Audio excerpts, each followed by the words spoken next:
Hello, one, and hello, all. Welcome to Proofreader, wherein we're interviewing some of the atheists and agnostics and even some theists out there sometimes. But today we have the absolutely gorgeous Apostate sisters with us, Nancy and Patti, who I'm a huge fan of, a massive fan of. And I think the first thing I caught of yours was sort of you discussing sort of how you got out kind of thing. But I would like to just fill people in, as we sort of said before we started, maybe just a refresher on just the small series of events that sort of led to you leaving a literal cult.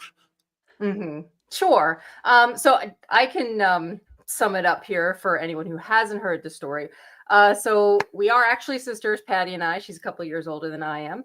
We grew up in a doomsday cult known as the Worldwide Church of God.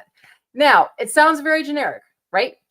It no longer exists. The church actually did split apart once it changed the doctrine. That was a huge overhaul of doctrine that we'll get into. But it was started by a man named Herbert W. Armstrong back in like the 1930s. He had never really been that religious. His parents were of Quaker background, from what I understand. And his wife got involved with, I want to say, some Seventh-day Adventists or something similar, because that's exactly what the church he started was like. It was very much similar to like Seventh-day Adventists or JWs, that kind of background. Now, Armstrong's wife went to him about this, and I guess the key ticket here was they went to church on Saturdays. Very different. It was like Friday night to Saturday night, very much like Jewish Old Testament type of shit. And sorry, I'm reading the comment. Hey, Sheldon, how are you? Hi, everyone. And Armstrong was convinced by that point that God was sending him some sort of a message. You know, if you like look at the Mormons, for example, like, oh, I get this message for Joseph Smith. It was sort of similar to that with Armstrong. And I don't know if he actually believed it or if he just saw an opportunity, but he was a failed businessman. He was really good at marketing. Yes, I said marketing. He was a marketing and advertising man. He knew how to do people. He knew how to con people. And that's exactly what he did. And that's what I think a lot of these like failed businessmen do. If they're not creative, if they can't come up with some idea all on their own, they will take the works of other men like the Bible, appropriate for their own benefit. And I think that's actually what Armstrong did. Again, regardless of whether he believed this or not, he put his own spin on the Bible, as so many of these men do. And he came up with all of these great advertising concepts. God's chosen people, we're different because this and this and this, no pork or shellfish, no birthdays, no Christmas, no none of that. Very legalistic, very fundamentalist. But he made people feel like they were special. It was a weird sort of dynamic to be like not important, but yet you're the most important people in God's eyes. And so, long story short, I mean, he built up this crazy empire. So like he was an early pioneer of radio. I'm glad he did not have access really to the internet during the internet, right. But he found a way to make it work. He sent out all this free literature to people, you know, very JW style, the Watchtower and all that. And he was very good at it. He had hundreds of thousands of people following him and giving as high as 30% tithes, which were required. And he had 2 private jets. He became multi-millionaire before his death. He died in 1984. The problem is 6. Excuse me, 6. Why the fuck do I always think it's 84? But the problem is Armstrongism still exists in the form of a lot of different splinter churches, like Restored Church of God by David C. Pack, Philadelphia Church of God, Gerald Flurry, the House of Yahweh, United Church of God, all kinds of spin-offs that said when the doctrine changed after Armstrong died, the new pastor general who took over, he changed everything to be like more evangelicalism, right? Mainstream, like, yeah. Yeah, like pretty Jesus, and Jesus actually loves you. He's not this horrible monster that we were raised with. And so it actually appealed to a lot of people, but some didn't want to stick around. Our parents included. They are still involved with this cult organization in one of the spinoffs, offshoots. And so Patti and I often say that we did not leave the cult left us.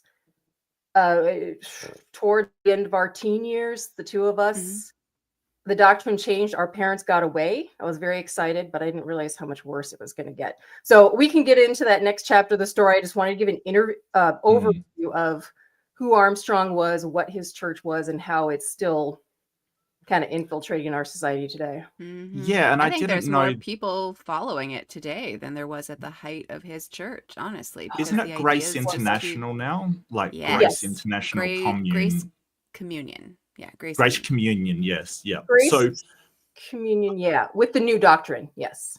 Right. And I was completely unaware that there was this sort of brand called Armstrongianism that was this this really controlling and this way. It's basically a cult leader mentality, and it's sort of frowned upon now, but obviously at the time. So when you say that the cult left you, was it that the doctrine changed and you left then, or did you still want to be part of that old doctrine? Like what?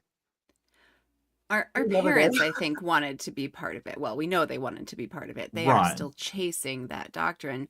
So I think for a lot of people, it was like, I've given up Christmases. I've given up all these normal, things in life that the society around me is doing in service of this thing that I was told meant I was special. And now you're telling me I was doing it for nothing. It's okay. It's okay. Yeah. Okay. So, I mean, in some ways, I feel like that very thing is what radicalized a whole bunch of the spin-off churches, because they were like, oh, we're going to hold to Armstrong's doctrine from this year. Yep. Right. But the whole thing is Armstrong said that Jesus would come back before he died. Right. Because he was God's end time thing. And then it's like, here we are in 2025. He died in 1986. And there's still people being like, he was God's perfect prophet. I mean, it wasn't the only failed prophecy he made. He made a number of these prophecies that did not come true. I mean, his track record is, 0 for 20 or something. Like it's absolutely shocking. But you still have people who are like, no, he's definitely going to be the prophet. And it's wild to me that in the face of all this evidence, they will still believe that he was a prophet. The cognitive dissonance is very strong on that one. People don't want to admit that they were duped their entire life and how much money they gave to this church because they were told they had to. You didn't tithe. You were out of there. Yeah. Well, and it put something different in people's heads. I don't know how to describe it, but we've talked to one person who was raised kind of right at the headquarters space there in Pasadena, California. And for some reason, his dad, who was the Portuguese translator for the church, got it in his head that Armstrong himself was going to resurrect. So they spent some day that they had decided was the time, like sitting by his graveside, thinking this was going to happen. I mean, like people convince themselves of stuff. Yeah, it's just wild, I mean, that wasn't the only thing wrong with the church. There was, as far as I understand it, the leaders were living absolutely lavishly while sort of people struggled in poverty, believing that they had to give money. That's exactly it. Yeah, and that wherever to me you is were, just horrible. it was like different. Because I remember where we were in California, there were a lot of very wealthy people. And now looking back, I'm like, I think that was a whole business networking situation going on there. Because Armstrong loved the businessman look. Like, like men would bring their briefcases to church and they'd set it on their laps and note-taking was a whole thing that the church was like, yes, it's so weird, right? But it was almost ubiquitous. Folding chairs and you take notes. And I wanted to answer Brooklyn Lou the skeptic. Hey, hon, Garner Ted Armstrong, yes, is the son of Herbert W. Armstrong. Herbert W. He Yeah. was actually the face of the World Tomorrow program for a while, and then he got caught in scandals, of course.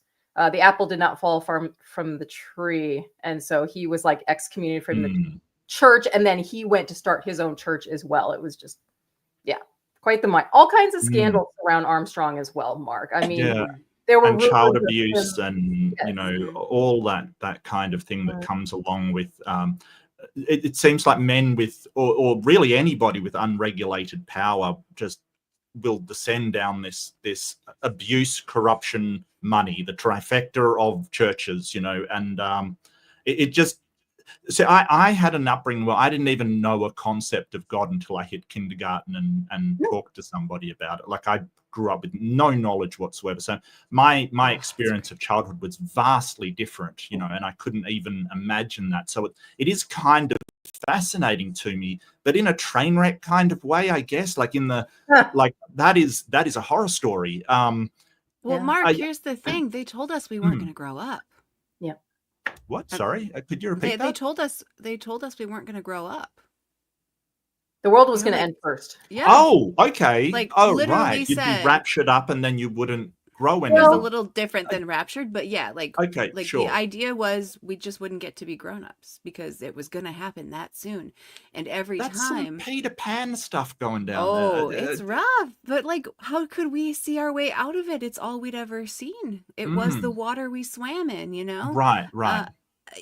So every time there'd be something, which now I realize something bad happened in the news, probably in the Middle East. Yes. I'd hear my parents talking about 3.5 years, because they were mid-trib, meaning they thought that Jesus was going to come back and deal with help his people at the midpoint of the 7-year tribulation. So I realize now my parents were like, oh, that really bad thing happened. That must have been the great kickoff. Yay. So they're excited about this because that means Jesus is coming. Except then I'm 7 years old and hearing them say, 3.5 years. And then I'm 8 years old and something happens and I hear them say 3.5 years.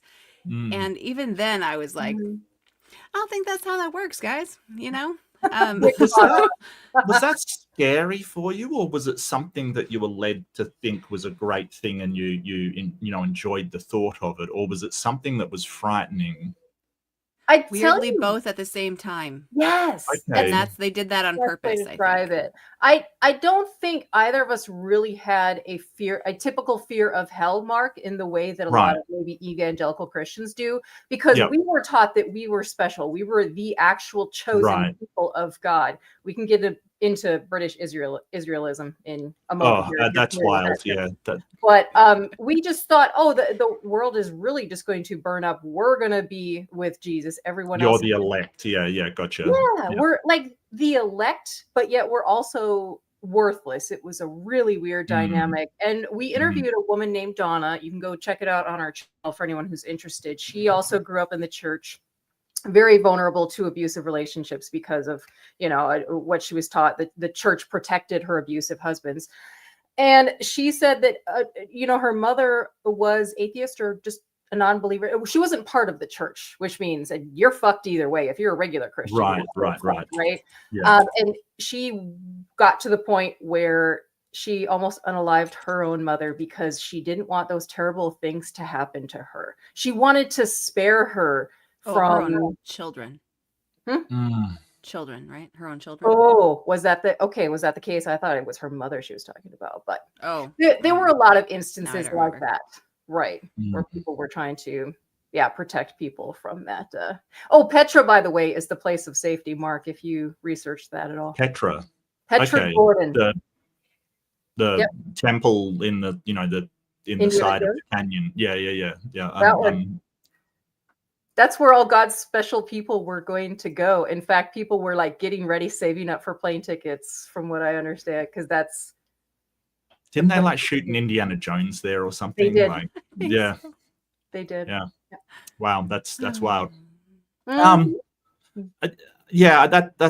That's so weird to me. Is there anything that so from your childhood, and you had this idea that you're the elect, you're also worthless, but you're the most valuable people. How did that affect relationships with, people around you? How did that, do you have any regrets about sort of, how did you treat people if they were going to be destroyed? How did you relate to people? I'd say it was very different for Patti and I. I can only speak to my own story. Yeah, of course. Definitely took pretty different paths after, the church split apart. Patti was in college. I was left to my own devices at 17. And it was really a struggle because I was taught to hate this world. I was taught to hate all the people in it because they were evil. And so I was very mistrustful of people. So after a while, I started to realize that, these people aren't in this cult, but actually they're really fun, cool people. And it took me a long time just to communicate with people. There are people I went to high school with that will say they've never heard me say a single word because I was that closed off and afraid of relationships. I'm like, well, what does this matter? I was like a vegetable all throughout my younger years in school until I I couldn't navigate this world. And so somehow the military became appealing to me because I needed someone to tell me what to do, and the military filled that void for me. Like, I just show up in uniform and they tell me what I need to do, no questions asked. Perfect. And it worked for a while until I could actually find my voice. But yeah, Patti can tell her.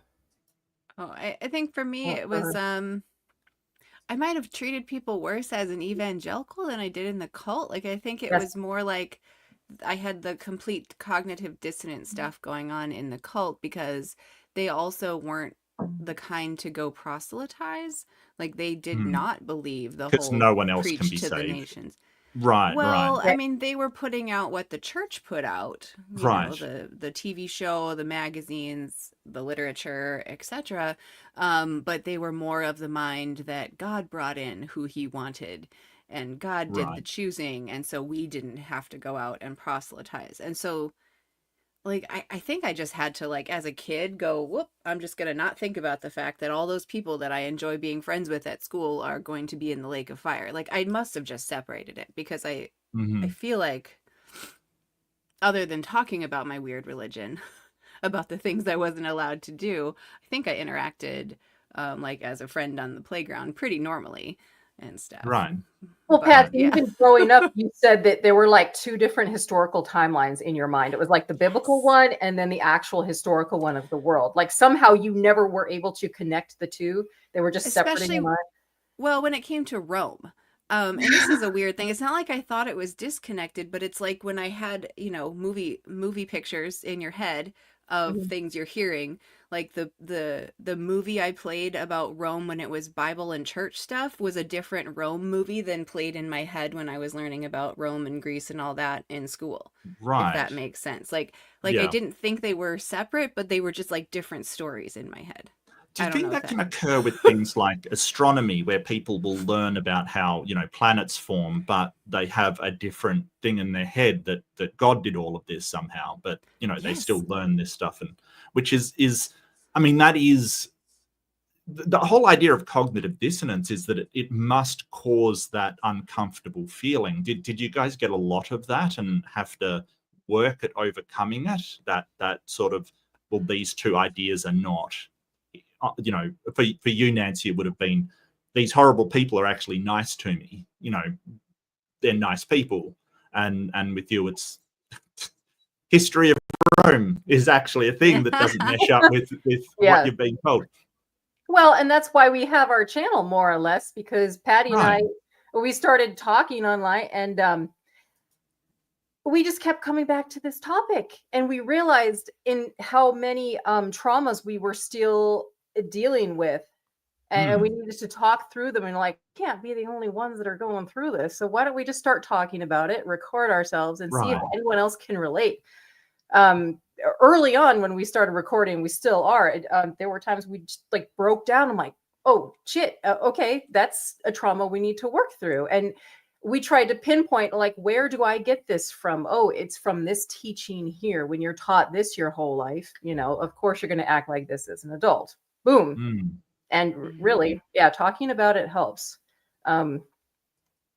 Was that sort of a lot of, did you have to I could only imagine you'd have to overcome a lot of fear to even articulate that to your sister. Was that difficult to do for each of you, or was it that you had a relationship where you could sort of say, hey, I'm really lost the faith, I've fallen off the wagon kind of thing?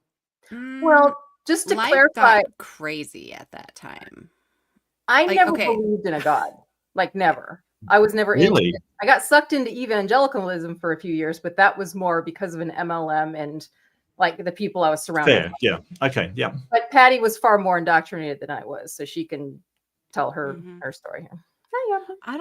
The falling away of faith was kind of natural because my whole life was in the middle of flux in many different ways at the same time anyway.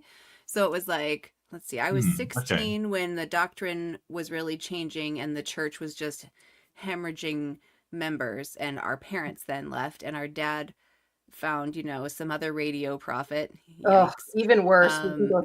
Even worse, yeah, that he started listening to, which eventually then our folks moved down to South Carolina to be near his compound. Another pedophile. They always have a compound. What's with, like, seriously, guys, have something else. Just not like, why the compound? I don't know. What better way to segregate your members from society? Well, it's and isolation, yeah. Further. And this man, I just want to clarify who it is. It is Brother Ralph Stair of Overcomer Ministries of Walterboro, South Carolina. The dude is also dead and also never had to pay for anything that he did SA-wise with his members. Also a disgusting pedophile, used to grab, girls' boobs. Yeah, I say girls.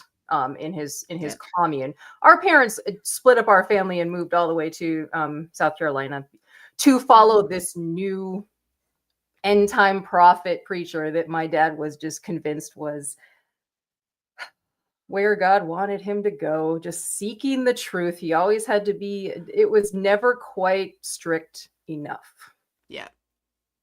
So I'm wondering, and I don't mean this insulting, Nancy, but how do you be part of a doomsday cult but not believe in God? That's to me, that's sort of wild. I don't know. My brain never processed it. Well, I never put myself in a church willingly. That's for damn. Okay. Right. Obviously, I grew up in this, and somehow I just I kind of thought of it as mythology, like all these other stories that I was told as a kid. It just didn't make sense to me, but I didn't have any interest either. There are some people that are legitimately interested in the Bible. For me, I just was never interested. I couldn't wait to get out. Right. I think it was mostly that we had to do what we had to do to be safe. Yes. It was very much do's and don'ts. It was to us. What do you mean safe? Safe. What do you mean well, because if we didn't obey the things our parents told us to do that, was in accordance with what God told them to tell us to do, then we'd get paddled, or we would be threatened with lake of fire, So, I mean, there's like threats in the moment here in the flesh, and there's threats for eternity after you're dead. So, I mean, it's like, it's that thing where it puts your physical body into a fight or flight situation. My way of thinking, like, kind of all the time, right. So, I mean, and that's a fear response. Absolutely. Well, and when you've got that, you don't have your full capacity for critical thinking because of the cortisol hormone. Like, literally, that fight or flight, it puts different hormones into your brain that then your brain can't do the braining it needs to do. Right. So, I mean, it's like a fantastic method of control to put little kids into existential fear of having their needs met. Right. Because that's what it gets down to, is lizard brain stuff. If I don't make my parents happy, they're going to hurt my body, or they have the power. Like, they control my safety. They control the place I live, the food I eat. Right. Like, they're in charge of all of that. And so our lizard brain knows that could be taken away if I don't do these things, because they've already shown me that they'll hit me when I don't. And that's very biblical, spare the rod, spoil the child kind of thing. Like, that's not just a fluke that it's like that. Absolutely. And all that taught me, Mark, was to just like submit. It Right. taught me to shut down, just close down. And getting back to what I was saying about during childhood and teen years, when I just didn't say anything to any other kids at school, I just shut down because I had that much fear instilled in me. Like, if I do something wrong, whether I meant to or not, I'm going to get physically punished for it. I'm going to get guilt and shame on top of that, and then I'm just going to feel like a piece of shit. So I'm just going to be this. I'm just Right. going to be. No one Like a cares what I have to say. coping mechanism as you know, to cope with that fear response. You've Right. just isolated. Yeah. Wow. And that even resonates a lot with me. Yeah. Oh, does it? Yeah, I was bullied quite severely as a kid, Oh, so I Mark. sort of, you know, shut down, and I still have. Do you still have problems with sort of social anxiety? I do. You know, I'm happy Yeah. to say that I definitely do. Super. I have problems with it. Yeah, so that does resonate a lot with me, and you know, these coping mechanisms are certainly not your fault. Like I will reiterate, that is definitely not up to you. But I find it inspiring that you've sort of, you know, there's so many people that never ever question it, and they're fourth, fifth, sixth generation of people following this absolutely traumatic and abusive relationship with Right. their imaginary friend, essentially. Yeah. And so I find your story inspiring, and what really drew me to your channel is that you know, it was a real message of hope, and I think that that's really valuable. Do you have different ideas at where your channel is going, or do you have something that you're trying to achieve, or where are we? You know, because your channel's amazing, and I really. But what did you have in mind for it? Has that changed since it started? Oh yeah. Well, we Right. started it not really knowing what we were doing, Mark. We just thought. Well, the problem is people like us. We initially felt like no one's actually going to care about what we have to say because we were taught that our Really? voices didn't matter. And so I think, look, we're in our 40s now and we're just now talking about this. And so that's how Right. long it took for us to get to the point, like maybe we just start recording ourselves having this conversation and see who it resonates with. And along the way now, not only are we healing our own traumas, but we're connecting with other humans on a way we could never have expected, realizing, oh, we almost feel like bound together by our traumas and we can heal together now. So it's not just us feeling so alone. We have this amazing group of people. Oh, I love everyone in this space. Well, so I mean, much. trauma bonding And isn't then, great, but you know, at least community and support definitely is. You know, like yes. absolutely. You know, but you guys really love to laugh. You really love cracking jokes. You know what? I think you would be Healing.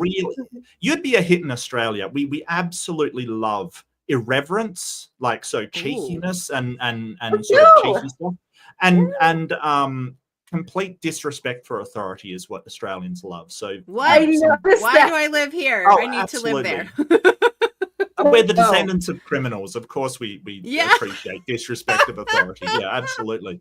So you know, I really love your cheekiness, and the thing that grabbed me, and the thing that I was thinking about was that you lean into the apostate thing. I mean, it is something that is seen as something really bad and really horrible and things. But you guys have said, yes, that is us, and we're the apostates. We're the evil apostates that are going to, you know, make fun of your church and take the Lord's name in vain and all the things you shouldn't do, and, you know, joke about vaginas and everything that you should never do in mixed company kind of thing. Was that on purpose? Was that something that you went, yeah, we've got, you know, and what was the motivation behind that? Patti, I think take it away. was mostly Okay, us that's all being Patti. All right. ourselves, but at the same time, I absolutely fair. see it as a autonomy reclaiming practice. So we had our Yep. voices shut down. We were told that our bodies weren't for us, and so it's a big old fuck you to all of that having happened to us, and we're fine letting that out on the internet because I know that need is there for so many people who aren't in a place where they feel like they can embrace their apostate self, you know, and to that end, I have long wanted to be in a counselor coaching type position with people and be able to walk through some of this, because I have done a lot of work, and I tend to Right. work with a lot of modalities that are very body based, right? So like working on trauma informed type of things, like talk therapy is great and totally necessary, because intellectually there's a lot we need to get through when we're Yeah, unpacking this stuff. processing. Yeah, but there's more to it. You know, it's that the body keeps the score kind of thing, and that's true, because when we experience a negative situation that puts us into that fight or flight, if our body doesn't kind of like close that trauma loop, like if our body doesn't come to the place of knowing that it's over, we're still going to carry that, right? Right. So that's the, you know, a similar situation comes up or something that reminds you of something, and you have the icks in your body, right? Like Right. your gut feels like it got punched, or I mean, it can be really varied. There's feelings that's like, why did that make the front of my shins tingle? But like, and it sounds silly, but in some ways you can start to recognize a certain feeling with what it means to you. So for example, I was having a internet conversation that will be featured in an upcoming Internet Trolls video. Nice. Yeah. You heard it here first. Yeah, absolutely. Awesome. I know that's going to be a fun one. Take But him so on. at the end of that day, I was like, what is this feeling I keep feeling? It was like, sorry to get all weird, but it was like a strange kind of ick on the sides, like my obliques. And I was sitting there thinking about it and analyzing what was being said. And I was like, it's misogyny. It's misogyny. This person I was talking to all day Right. long did not say one word that would indicate it's something directly against women. But when you go back and you see the pattern, there was a complete dismissiveness of my opinions, my thoughts, because I was a woman. And it came through in ever so subtle ways throughout this whole conversation. And so Right. that was my recognition of that particular ick in my body. Like we know what anger feels in our body, right? But this particular ick in my body, I was like, that is someone coming at me with misogyny. So to me, these like getting in touch, like Yeah. being embodied when we're dealing with our trauma is where it's at, right? Because it's so easy when we have the fight or flight, when we're in a traumatic experience, we leave our body. And I know that sounds woo, but like we shut something off, right? We shut something off and we're not connected to our somatic experience.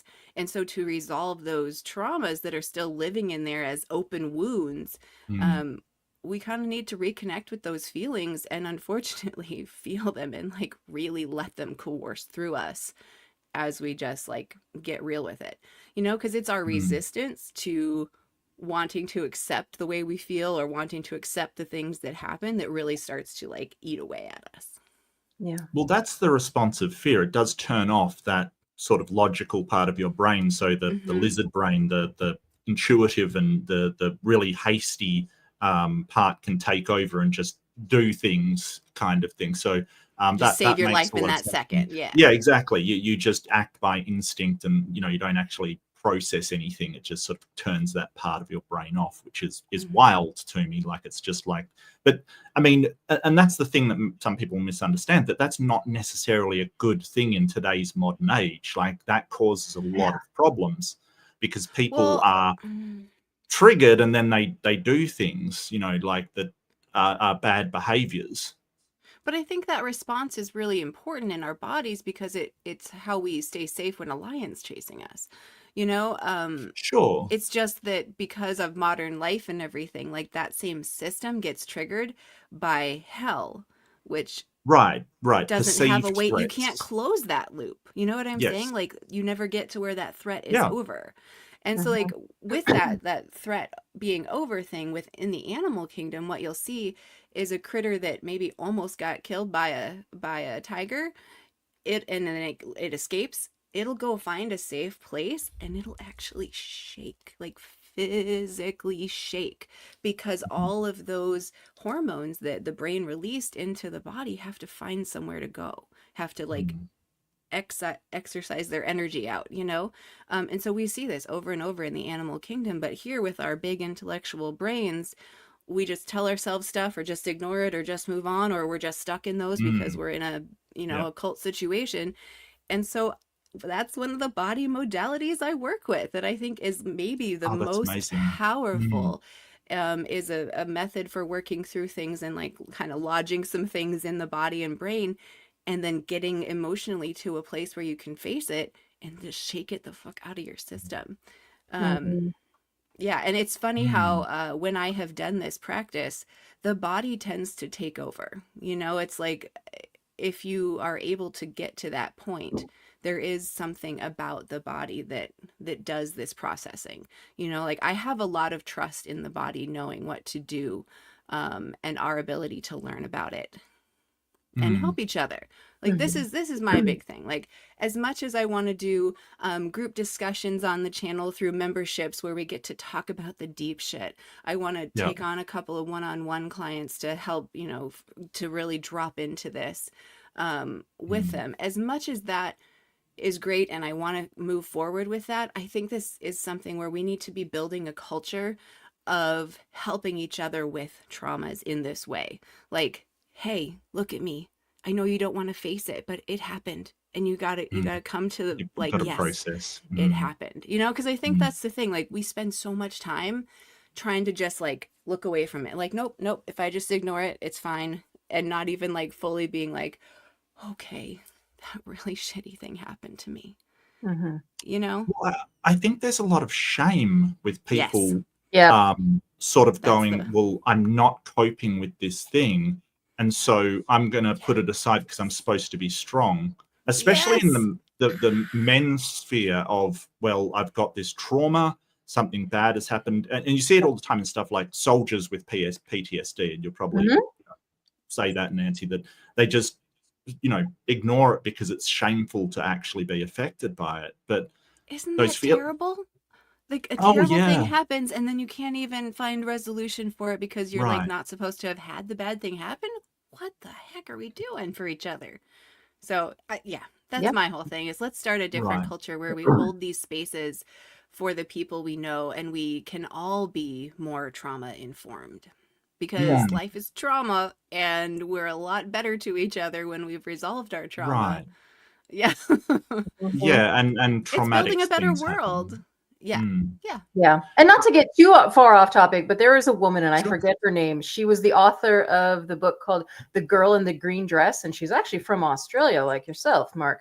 Oh, And she's the one that was on, I want to say, like 60 Minutes Australia, because her Jenny brain, Haynes. thank you, her, No yes, worries. incredible woman. Read up on her story, Mm, like check her out if people are curious. But her brain literally like created I don't even know how many different personalities, thousands. And they all had names, they all had different personalities. They were all children. These children, like she was able to somehow go out of her body, she said, and because the most horrific things were happening to her growing up as a child, mm, committed by her disgusting father. And she writes about it. It's very hard to read, but she's safe now. She won a legal battle against her father, I think recently, actually. But that's a story right, definitely worth checking out. There was religion involved in that as well. right. As Religion, there so often is, yeah. it often You know, is. So Yes, is if that I DID that she had, like dissociative identity disorder? that's exactly what it was. It was very hard to Right, pinpoint what her situation or whatever you right. call it was, because it's so rare that these things happen. Mm, But her traumas were that strong that her brain just right. created different personalities, and she thought everyone else had all these personalities too. oh, Well, so Yeah. we interesting that kind you're of talking do about a that. little bit, you know, like we Yes. do. Can I talk Oh, about Sorry, this? go ahead. Go ahead. Yep. No, go I for it. want Go for it. what you're saying about we kind of do. That's exactly what I want to go to because it's somewhat understood that that's a system that exists in all of us, but Right. like the amount to which the parts of us are split away from each other is going to Mhm. vary based on the traumas that we go through, right? So this book, No Bad Parts, is one that I read and it deals with that. So Yes. it's talking about the idea. Do you know this one, Mark? No, I haven't seen that, but I have done schema therapy, Okay. and that goes a lot Okay. into different parts, like the happy child and the critical parent kind of thing. So these different Yeah. segmented parts. Yeah. Right. So, I mean, it's interesting because there's so many different modalities out there that are kind of similar. So, to me, it's like, well, this is a metaphor that works for a lot of humans, and Right. the metaphor just shifts a little bit depending on how you need it. But in No Bad Parts, it's the internal family systems program. And so it's kind of this idea that when you experience a trauma, especially an acute trauma, that it's like a little snapshot. I call it snapshot, but a little part of you kind of like breaks off. And so and you almost have to think of that part as like a full individual. Like Right. take a snapshot of who you were in that moment, and then everything that made you afraid right then is like embedded. And so it creates their metaphor is exiles, which is like the little hurt parts that live inside of you, but also some other part of you that, was interested in whatever becomes a protector to that little exile.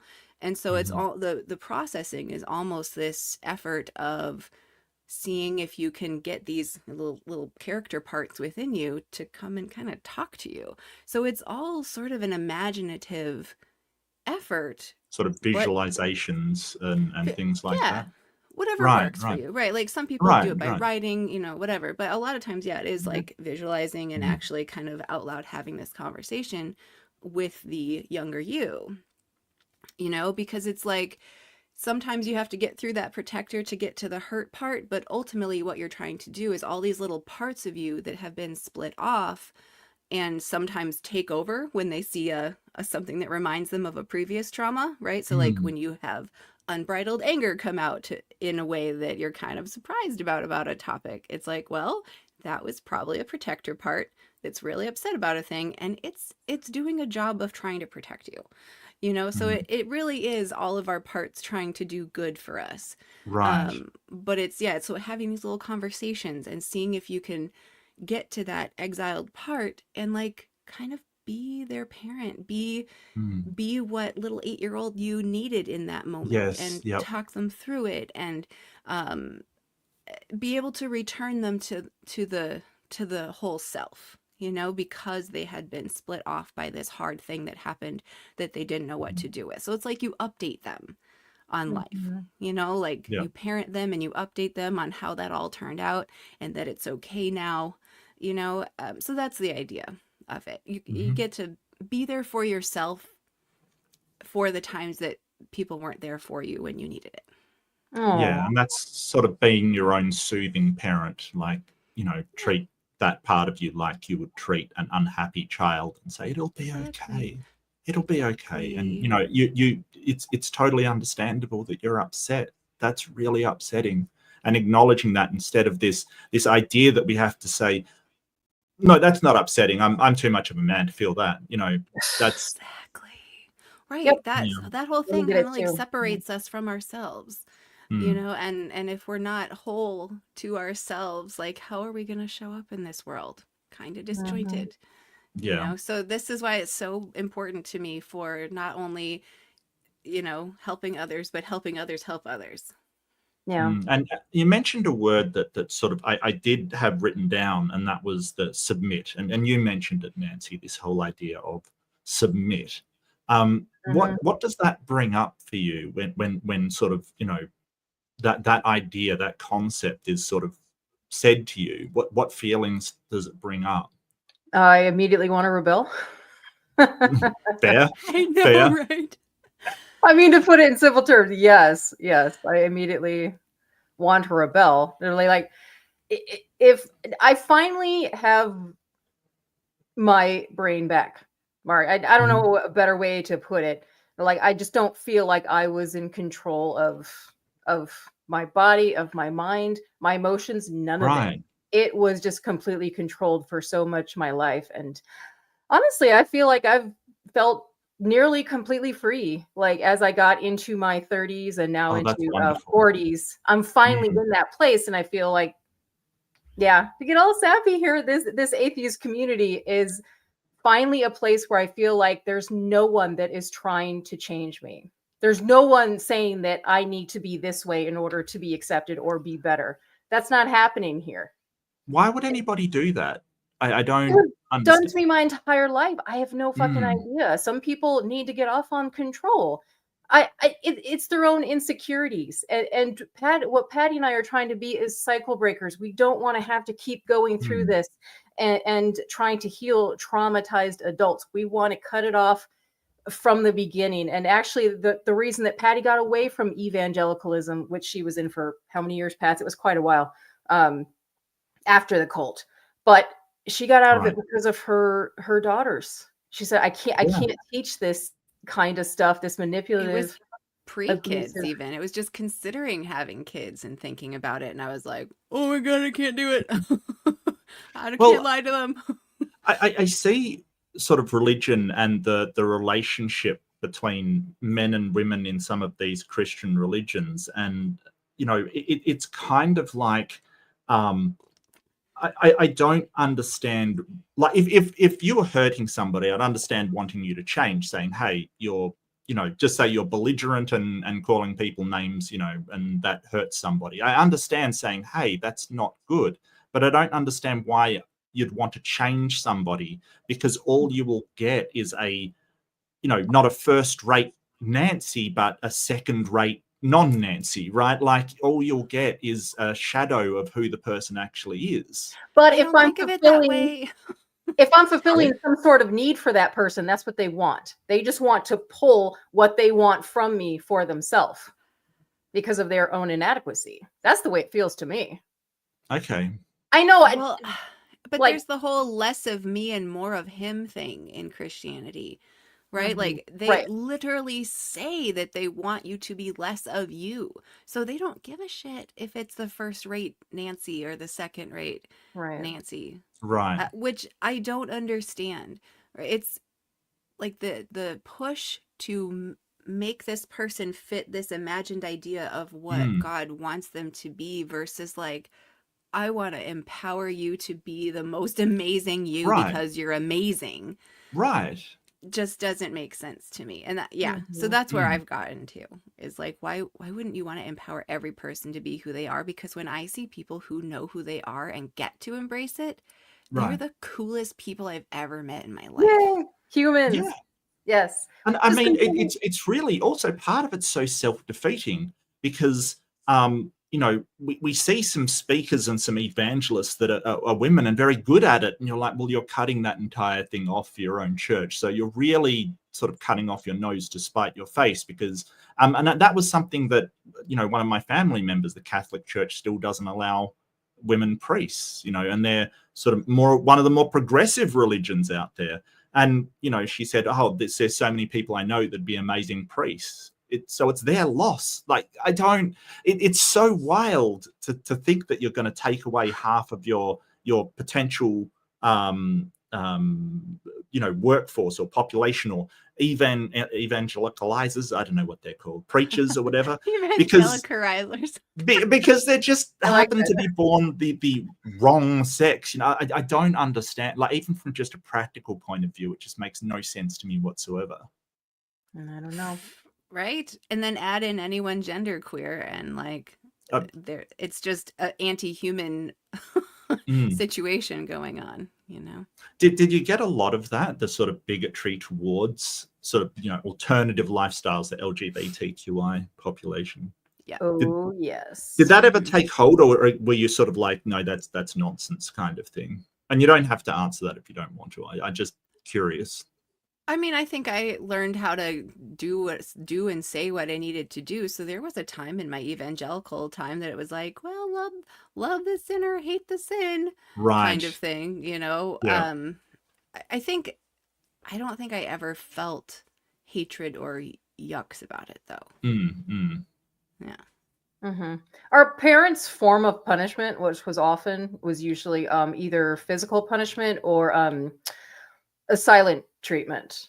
And so it wasn't like, I couldn't tell you one thing I did wrong as a child that should warrant me getting physically punished, because I tried to do everything right.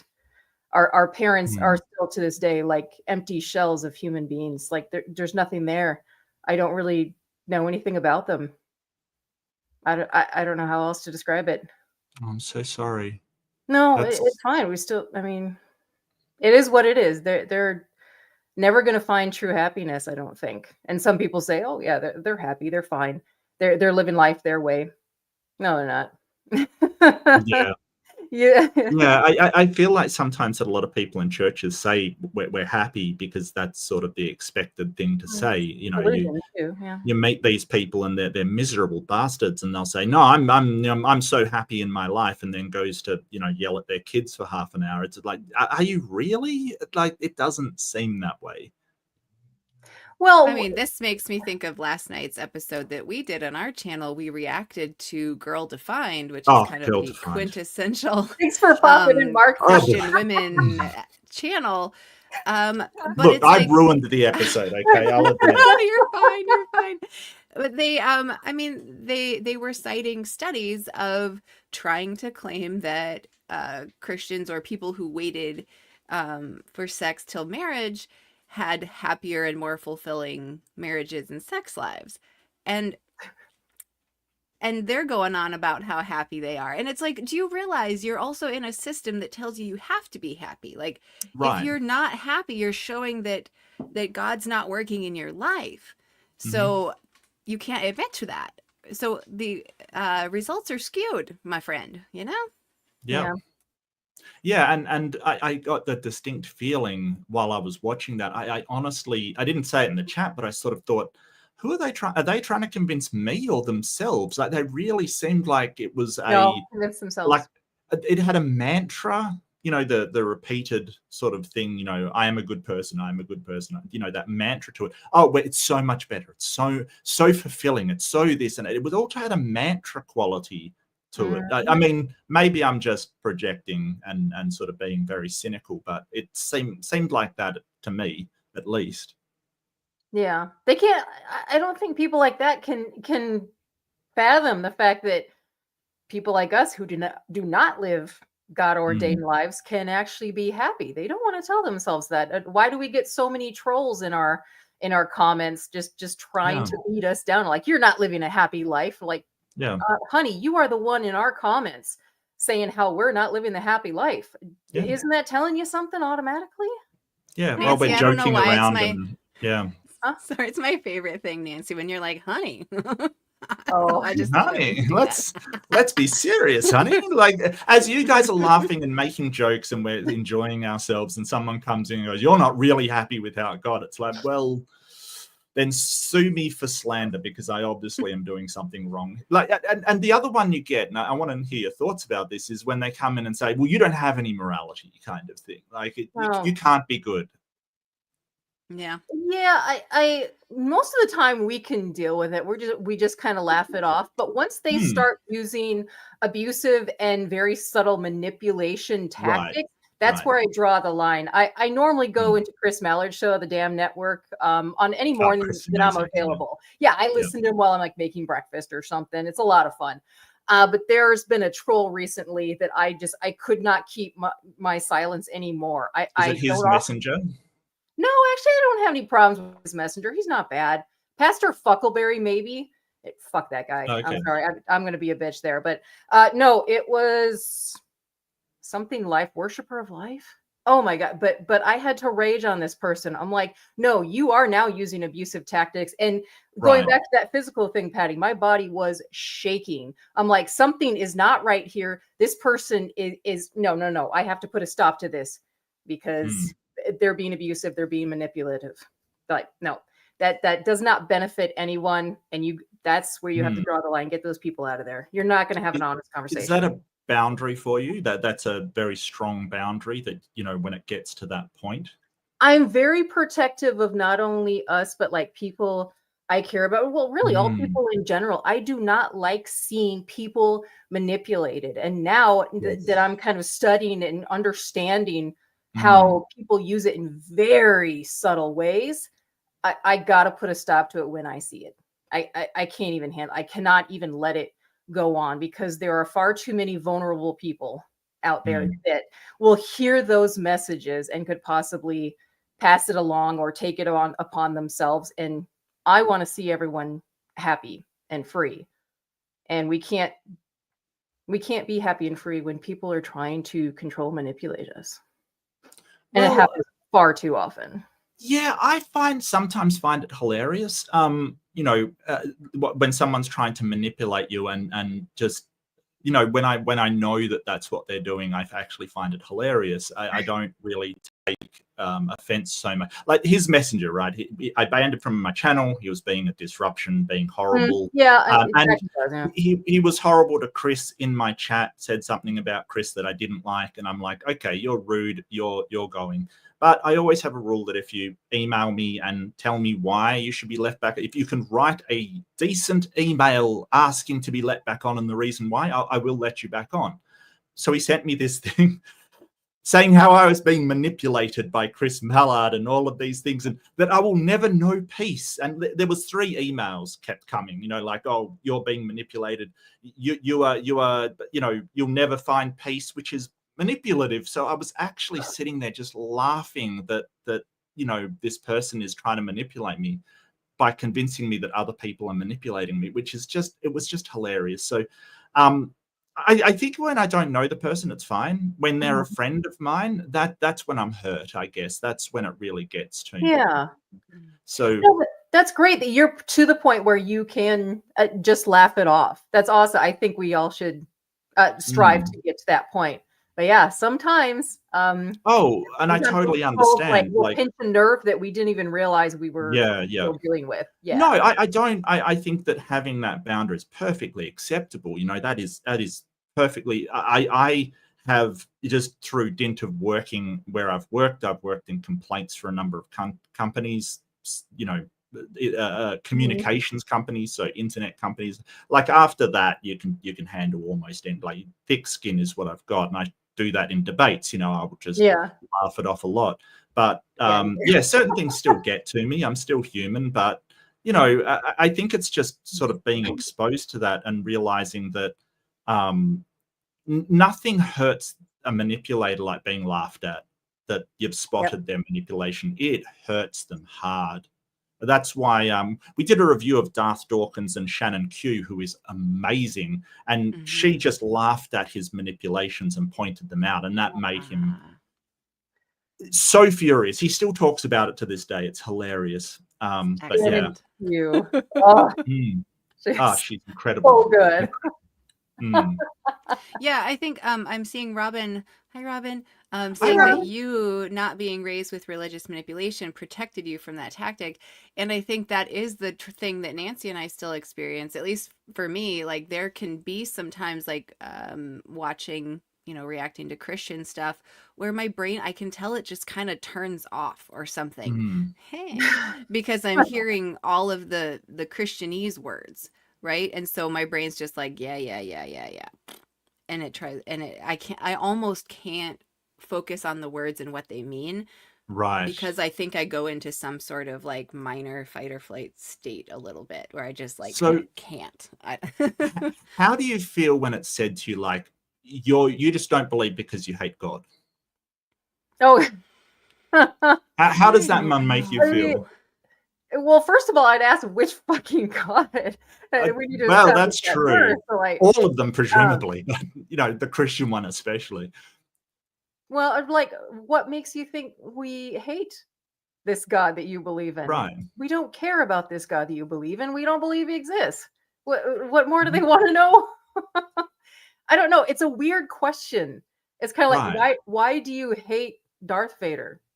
Like, yes, we can think about it as a character, like, oh, maybe that's just not my favorite character from the movie. But like, what difference does it make? I don't know. I see God in general as a mythological characters. Yeah, well, it still brings up stuff for some people that have deconstructed. It brings up this feeling of, maybe I just do hate God. Like the sort of manipulation within religion is basically, well, if you're doubting, you're hating God, and there'll be repercussions for that. So it still brings up a lot of trauma for some people. You not believing in God, even though you're in a cult, which someday you'll have to explain that one to me because I still don't understand. That maybe you're sort of immune to that. That is something that if you never believed in God, like, because I never did either. I have never believed in any God. So to me, it's just like I can't hate something I don't think exists. Like yeah. Right. Okay. So maybe our brains work in a similar way. Just didn't cue into that. I'm like, just never saw the evidence for it and was never interested in it. I guess. I think for me, it wasn't so much the being accused of hating God, but more of you just want to be bad. Yeah, you want to sin. And then that was a little bit weird to hear, Yeah, because I'm kind of like, yep. Well, yeah, maybe a little, but maybe I don't think it's bad. Well, you don't have to disbelieve God in order to sin. That's the secret. Right. You can sin perfectly well, and various religious leaders demonstrate that to great effect, and then you just sort of pray for forgiveness. So I don't see why, if you wanted to sin, you'd particularly have to deny a God. But that's just me. It's wild though, because I don't really see myself as doing anything that even a Christian would see sinful. I don't. I think somebody sort of asked me, how would my life change if I became a Christian? I'm like, I don't think it really would. That's the thing. Like, it wouldn't change that much. I'd go to church, maybe. That's about it. That's the strange commentary when Christians say, well, if you didn't follow God, then you would just be out here, right, essaying and murdering and whatever. Yeah. It's like, really? Would you? Like, some of them think they would, yeah. And that's the horrifying thing. Right. So that's like, is that a product of being told that you would without God your whole life? Or like, should we actually have some sort of safeguard for people who legit, I mean, I know there's like psychopaths and stuff, but people who actually won't get the fact that, hey, my right to swing my fist ends at the tip of your nose, right? Like the people who won't understand that, then that is a good question, I think, of what we do as people about that. And the thing is, are people doing horrible things in the name of no God? When has that ever happened? I don't believe in a God, and therefore I'm doing this. Never. People. That's never happened. Like, but people do horrible things in the name of non-religious causes and things like that. But I really don't think it's because they don't. No. And if genuinely not. I know I've heard this one before. Like, if Christians need to believe in a God so that they have fear instilled in them so that they don't do these terrible things. Like, what kind of a person were you to begin with? That's I don't think they would. That's the thing. I think that just like everybody else, they have a sense of empathy and reciprocity. They understand, hey, I wouldn't like this done to me, so let's not do it to other people. But the church's line of, if you're not with us, you are just a madman out there running around doing whatever you want. Othering, Right. There's this whole idea of you're lost without us. You are, you're going to be the most horrible person without us.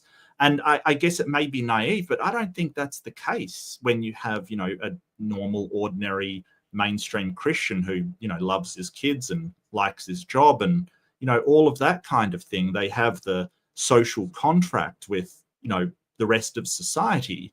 They say, well, if I didn't have God, I'd be out there. I don't think they would. I think that they've just been convinced that by the church so that they're afraid to leave. But to make someone afraid of themselves, that's a special type of evil that is, just horrific. Because they're, how do you process that fear of your own actions, of what you'll do without it? It's sort of, it reminds me of a toxic relationship with it. If you ever leave me, I'm gonna, unalive or do these things or just, do all that stuff. It is the most horrible thing ever. Yeah, that's right along the same lines of like, women wore this thing and therefore I couldn't control myself. Like, what a piece of shit you're telling Yeah, no yourself. joke. Like I have no Yes. control over my own body when I see a pair of tits exposed in front of me. That's Grow up. that's So what- Muslim ideologues a lot do that, like women have to be covered because men have no control kind of thing. And it's that's like, American evangelicalism. is it really? Yep. That's insane. That's like fundamental Muslim stuff. I mean, Well- those without the God difference, they would probably get along like a house on fire if it was just, misogyny and bigotry that they were following. Mm-hmm. In a way, Wow. Mark, Patti and I often do compare, the doomsday cult to evangelicalism because we did experience both. And I often say sometimes evangelical felt like it was worse. At least in the cult, they would say fuck you to your face. In evangelicalism, they'll be nice to your face, and the moment your back is turned, they'll say fuck you behind your back. Wow, That's the best way I can put it. Like, evangelicalism is much more subtle. It's kind of like love bombing you, and yet they use the same manipulation tactics in a more subtle way. Mm-hmm. So I think tear our you down cult- and then Yeah. Well, emotionally, I think our cult, even though obviously it had a knock-on effect to the emotions, it was very much do's and don'ts. And so just your behavior was usually enough.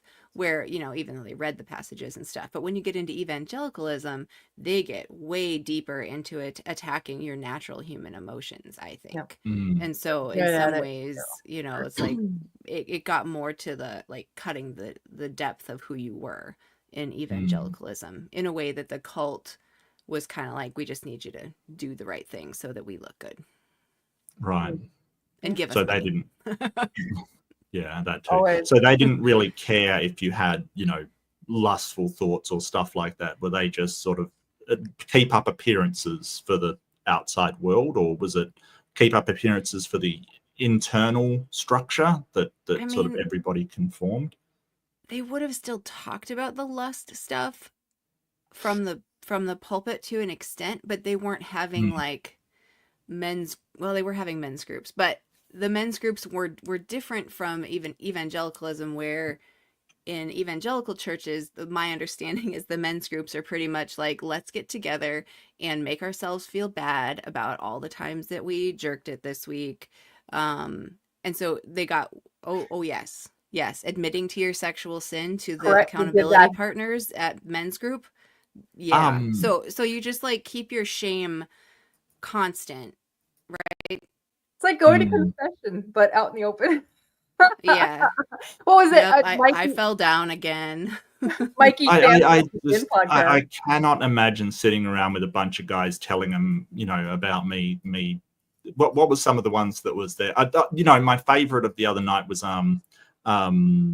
the observing worshipping on Palm Sunday or something. I just could not imagine that. I could not imagine that. That would be awkward as fuck. Like, seriously. So wow. We interviewed Mikey Famine of the Bin podcast. He's also Mikey's fantastic. Neil the Sick Before Atheist. Oh, he's amazing. But he was saying, as a child, it wasn't just like a men's group. He had to go all the way to the front of the church and admit stuff like that of what he did, right, Pat? No. Did I hear him correctly? I think so. I don't remember. Oh, that's horrific. On display for all. Something to that effect, like, how did you sin this week?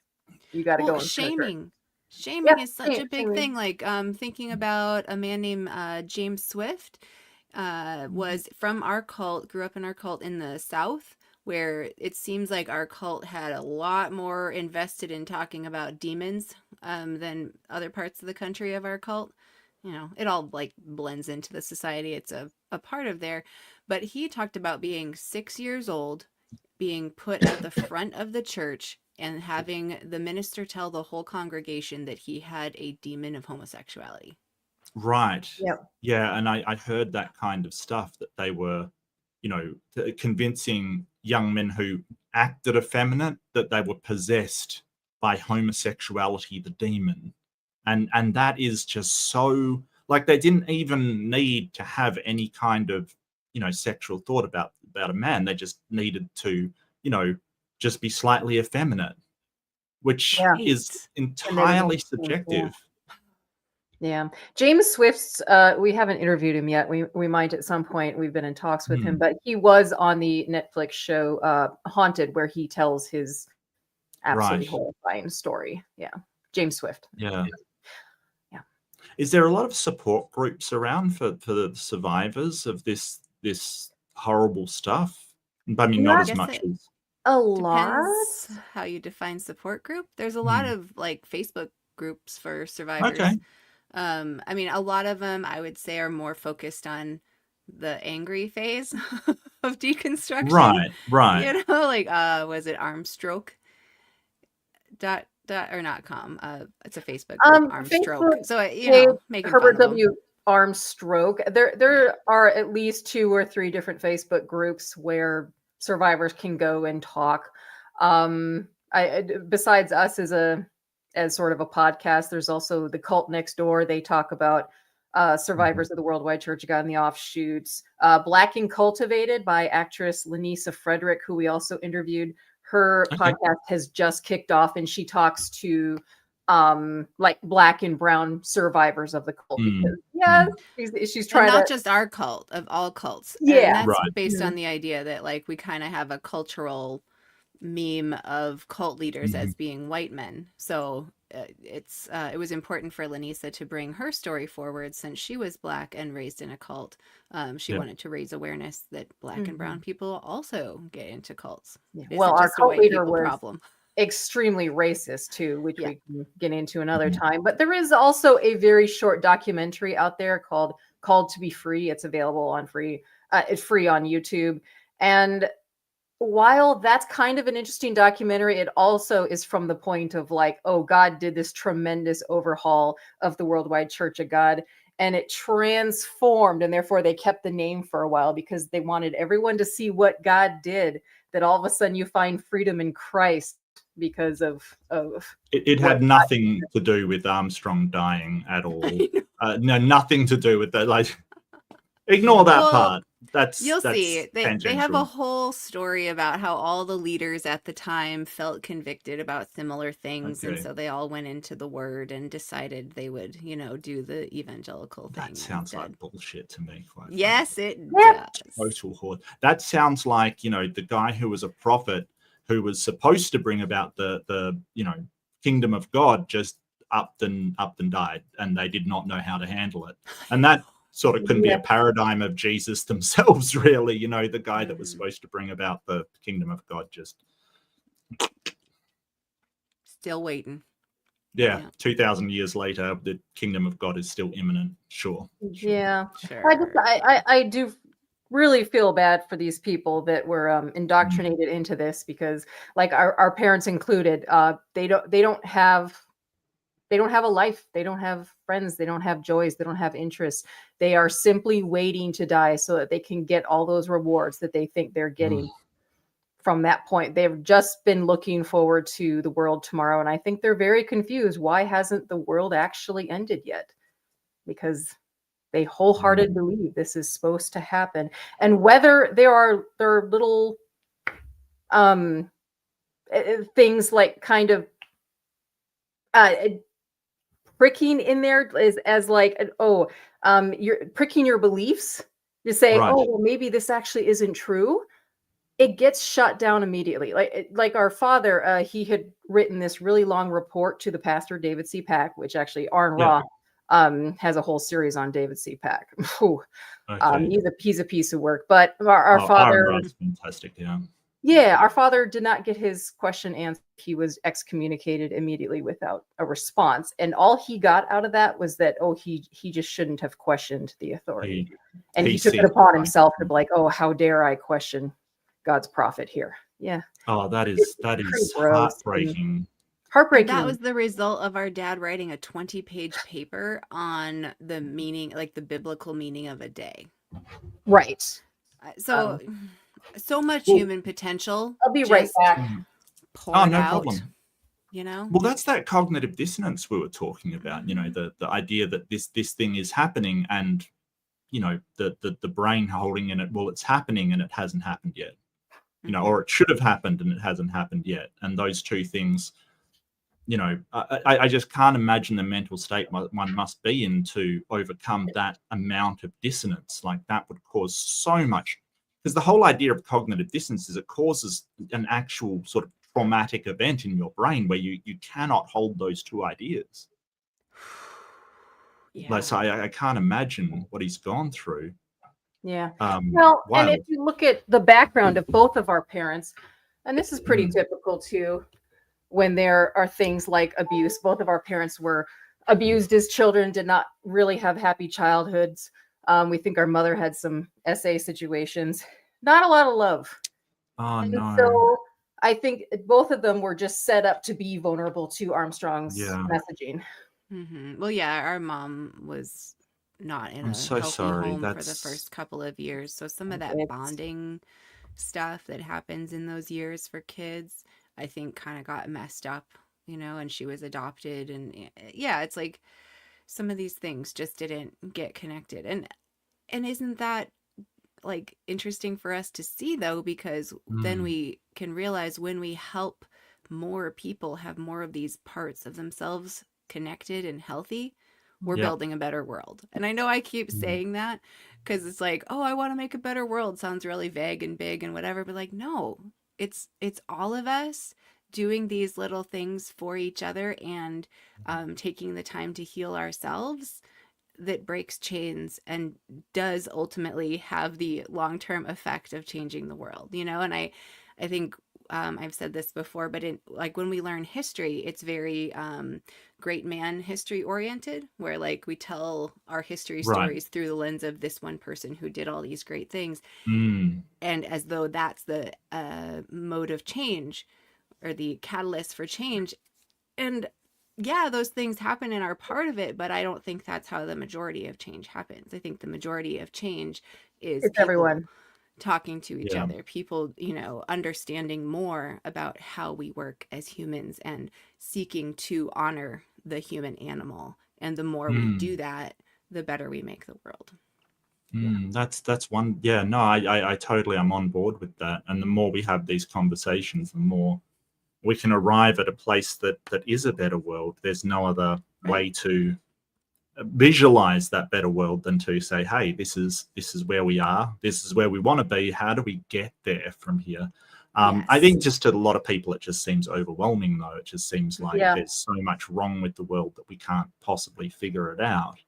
I can only say, sort of look back, even 100 years ago, what the world used to be like, where we were throwing kids into industrial equipment and saying fix it while it was running, kind of thing. It was a lot worse world even 100 years ago. Important to remember. And somebody did mention in the chat, I do want to bring it up, Recovering from Religion is a fantastic charity that help people. I occasionally do some work for them because I absolutely believe in what they're doing. It is a bit hard for me because I was never raised in that sort of environment, but I really want to do everything I can to help people and not judge them, not sort of say, hey, it's not your fault that you've been through this. Like, you didn't choose your parents, and anybody else in the same situation would lead to the same outcome. There's no, no person is going to be raised by their parents and be unaffected by that and go, well, no, it doesn't affect me, kind of thing. There's no possible way. So I really want to give them a plug. Recovering from Religion is amazing. And I learned about something I did want to ask about, which was scrupulosity. And are you familiar with this term? Like being scrupulous? Well, it's the repeated behaviors when you sort of transgress or feel shame or feel some sort of compulsion to do sort of ritualistic behaviors. It's almost a bit tied to OCD when these things come up, and it's sort of, these behaviors are sort of a coping mechanism for the shame and the feelings that the religion has imparted upon people. But it gets to an overwhelming compulsion to do these things. It may be to go and pray, or do prayer beads, or whatever it may be. And even after leaving the religion, people still have this compulsion to do these things, because that has been, Interesting. hammered into them. Oh, if you do this thing, then you've got to go to confession, kind of thing. And even people that don't believe anymore still feel this incredible compulsion. And so, making people aware that it's not, just them, and that, a lot of people will feel shame. Oh, I've left the religion. I don't believe it anymore. Why am I doing this? And then that, of course, is the negative behaviors, which, then puts you at more risk of doing it again, because you feel a bit of shame, and then, you feel the need to purge that. So it's this horrible cyclic effect that we see in people. Did you get any of that kind of stuff leaving the religion? You'd feel compelled to do something? I don't know that I did, but I did want to reference that a lot of the people that actually did get away from our cult, they did find themselves in, like, or just say nicer churches like evangelicalism, much in the same way that Patti and I did. Maybe because we did need certain aspects of it. It was kind of like maybe a step in the right direction, and then you get out of it. But I was actually surprised for quite a while, like how many people got away from the cult just to go back into mainstream Christianity. Like they still needed something, but they got rid of everything legalistic. They started celebrating Christmas now because now it was fun. Now you didn't have to believe that it was evil anymore. And so, I don't know if you consider that to be like an example of it. We went pretty far from the cult to evangelicalism all the way to like pretty strong atheists. Yeah. It's interesting because Mark, what you're bringing up makes me think of things like saying your Hail Marys or whatever, which, because I don't think that what we went through had kind of that immediate, like, I need to make, repentance or a make it better right now kind of thing. But to Nancy's point, I would say that's as close as I came to your question, Mark, of like, I left the extreme cult, but it was like I had to go through several iterations of groups that were extreme in some way until I was like, oh, and who knows, I might still be doing it and I just don't know it. But I mean, I went through when I was all out of religion already, it was a traditional foods group.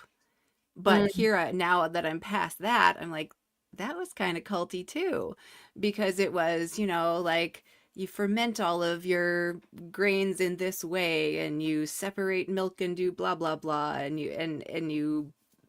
I was doing everything. Like I went as deep in traditional food preparation as you probably can.